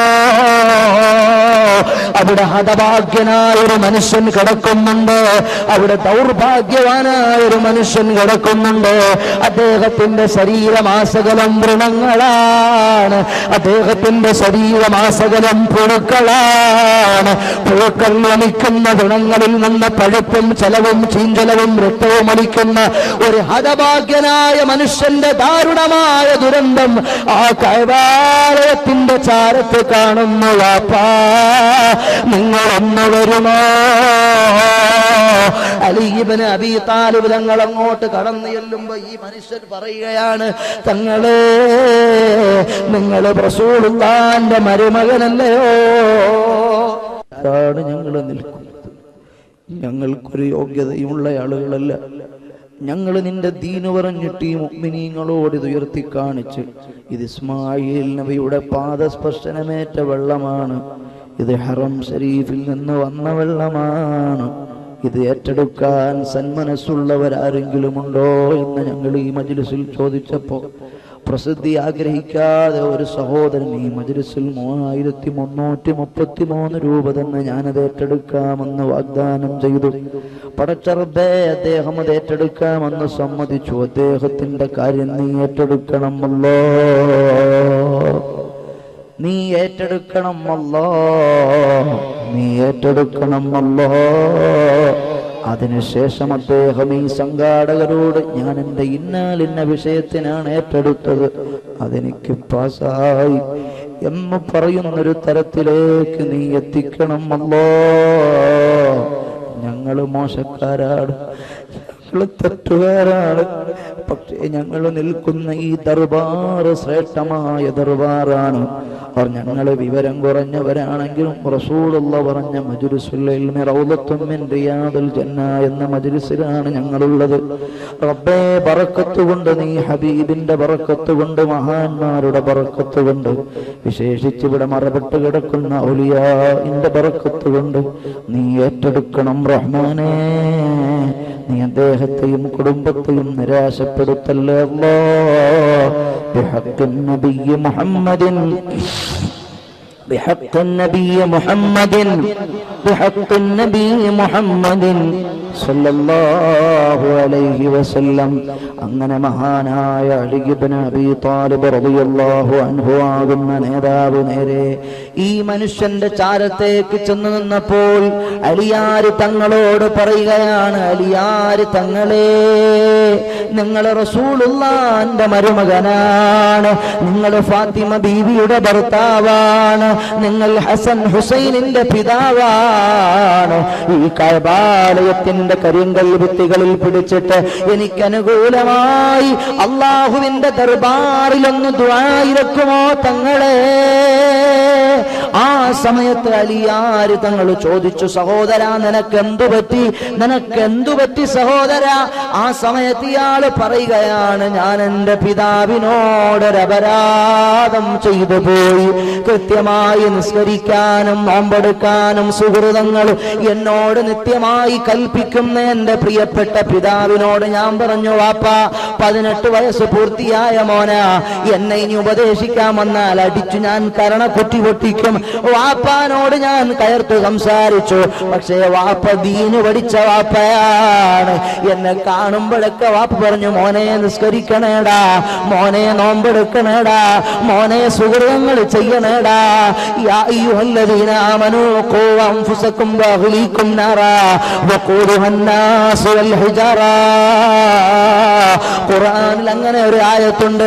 ഹാജിയാരെ, നിങ്ങൾ മാത്രം ഹജ്ജ് ചെയ്തങ്ങ് സ്വർഗത്തിൽ പോവാന്ന് വിചാരിക്കും വിചാരിക്കണ്ട. മുസ്ലിയാരെ നിങ്ങൾ മാത്രം പ്രസംഗിച്ചങ്ങ് സ്വർഗത്തിൽ പോകാന്ന് വിചാരിക്കണ്ട. പള്ളിക്കമ്മറ്റിക്കാരെ നിങ്ങൾ മാത്രം സേവനങ്ങൾ ചെയ്തങ്ങ് സ്വർഗത്തിൽ പോകാന്ന് വിചാരിക്കണ്ട. നിങ്ങളുടെ അഹ്ലുകാരെ നിസ്കരിക്കണം. നിങ്ങൾ ഇമാമിന്റെ പിന്നിൽ നിന്ന് ജമാഅത്തായി നിസ്കരിക്കുമ്പോൾ നിങ്ങളുടെ ഭാര്യയും മക്കളുമൊക്കെ വീട്ടിന്റെ അകത്തളത്തിൽ അന്താരാഷ്ട്രങ്ങളിൽ കൈയും കയറ്റി വെച്ച് കിടന്നുറങ്ങുകയാണെങ്കിൽ അത് പാടില്ല. നിങ്ങളുടെ നിസ്കാരത്തളം അല്ലാഹ്ക്ക് വേണ്ട, നിങ്ങളുടെ ഹജ്ജ് അല്ലാഹ്ക്ക് വേണ്ട, നിങ്ങളുടെ ഒന്നും അല്ലാഹ്ക്ക് വേണ്ട. ഇത് ഖുർആനാണ്. ഇത് പഠിച്ച പിതാവ് വീണ്ടും വീണ്ടും മകനെ ഉപദേശിച്ചു. ഒരു ദിവസം ആ മകൻ ആ വാപ്പാന്റെ മുഖത്തേക്ക് തന്റെ ബലിഷ്ഠമായ കരങ്ങൾ കൊണ്ടാഞ്ഞടിക്കുകയാണ്. നിലത്ത് വീണ വാപ്പാന്റെ നെഞ്ചത്ത് കാലെടുത്ത് വെച്ചിട്ട് വാപ്പാന്റെ മുഖത്തേക്ക് കാർക്കിച്ചെന്ന് തുപ്പുകയാണ്. മനസ്സ് വേദനിച്ചു പോയ പിതാവ് പറഞ്ഞു, എടാ നിനക്കെതിരെ ഞാൻ പടച്ച റബ്ബിന്റെ കഅബാലയത്തിൽ പോയി ദുആയിരക്കുമടാ. ഈ മകനതാ കളിക്കളത്തിൽ പോയിട്ട് മടങ്ങി വരുന്ന സമയത്ത് അവൻ അനങ്ങാൻ കഴിയുന്നില്ല. ആലോചിച്ചു പോയി, പടച്ചവനെ ഇന്ന് രാവിലെ വാപ്പാനോട് ഞാൻ വേണ്ടാത്തരം പ്രവർത്തിച്ചു പോയിട്ടുണ്ട്. എനിക്കെതിരെ വാപ്പ ദ്വാരക്കാൻ കഅബാലയം ലക്ഷ്യമാക്കി യാത്രയായിട്ടുണ്ട്. അവൻ അങ്ങനെ ചിന്തിച്ചതാ വീടിന്റെ ഉമ്മറപ്പടിയിലങ്ങ് കടന്നുപോയി. പിന്നെ അവൻ എഴുന്നേൽക്കാനാകുന്നില്ല. ആസകലം വേദനയാകുന്നു. അവന് വ്യസനമായി, വിഷമമായി, ദുഃഖമായി, ബുദ്ധിമുട്ടായി, പ്രയാസമായി, പ്രതിസന്ധിയിലായി കിടക്കുമ്പോൾ അതാ ഒരു കുതിര കുളമ്പടിയുടെ ശബ്ദം കേൾക്കുന്ന വാപ്പയാണ് വരുന്നത്. വാപ്പാന്റെ കുതിര വന്ന വീടിന്റെ മുറ്റത്ത് നിന്നപ്പോ അവൻ വാപ്പാനെ വിളിച്ചു, വാപ്പാ ഈ മകനിതാ വേദനിച്ചു കിടക്കുന്നു. ഇനി ഞാൻ വാപ്പാനെ അനുസരിക്കാം, വാപ്പാനെ വഴിപ്പെടാം, നിസ്കരിക്കാം, നോമ്പെടുക്കാം, സൽക്കർമ്മം ചെയ്യാം. എനിക്ക് അനുകൂലമായി കഅബാലയത്തിൽ പോയി വാപ്പയൊന്ന് ദുആയിരൊന്ന് തരുമോ? ഈ മകനെയും അതാ താങ്ങിയെടുത്ത് വാത്സല്യ സമ്പന്നനായ പിതാവിന്റെ ഹൃദയം പൊട്ടുകയാണ്. തന്റെ മകനതാ ആരോഗ്യ ദൃഢഗാത്രനായ മകനിതാ തരിച്ചു നിലത്ത് കിടന്ന് നിലവിളിക്കുമ്പോ ആ മകനെ താങ്ങിയെടുത്ത് കുതിരപ്പുറത്തിരുത്തിയിട്ട് താൻ പോയി കഅബാലയത്തിന്റെ കാര്യങ്ങൾ ഭിത്തികൾക്ക് താഴെ നിന്ന് മകനെതിരായി ദുആയിരുന്ന പിതാവ് അതേ മകനെയും കൊണ്ടുപോയി അനുകൂലമായി പ്രാർത്ഥനയ്ക്ക് പുറപ്പെടുകയാണ്.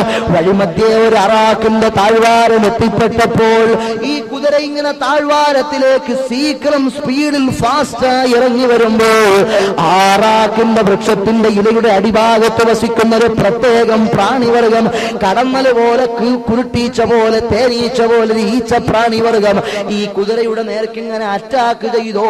കുതിരയ്ക്കാകെ മതമിളകി, അതിന്റെ ലക്കും ലകാലം പൊട്ടിച്ചതിങ്ങനെ ഓടാൻ തുടങ്ങി. മതം പൊട്ടിയതുപോലെ അതാ അടുത്തുള്ള വലിയ പാറക്കൂട്ടങ്ങൾക്കിടയിലേക്ക് പിതാവിനെയും മകനെയും വഹിച്ചുകൊണ്ട് കുതിര ഇങ്ങനെ സ്പീഡിൽ പോവുകയാണ്. ഞാൻ വളരെ ചുരുക്കി പറയാം, ആ കുതിര ഈ മകനെ നിലത്തേക്ക് തള്ളിയിട്ടോ. അവന്റെ തലയും ശരീരമൊക്കെ പൊട്ടി, ശരീരമാസകലം മുറിവ് പറ്റി. അവൻ അവിടെ കിടന്നിങ്ങനെ നോക്കുമ്പോഴുണ്ട് പിതാവിനെയും വഹിച്ചുകൊണ്ടതാ ഭ്രാന്തമായ ആവേശത്തോടെ മുന്നോട്ട് പോകുന്ന കുതിര അടുത്തുള്ളതാ പാറക്കൂട്ടങ്ങൾക്കിടയിൽ മൂർച്ചയുള്ള ചീളുകൾക്കിടയിലേക്ക് കയറുകയാണ്.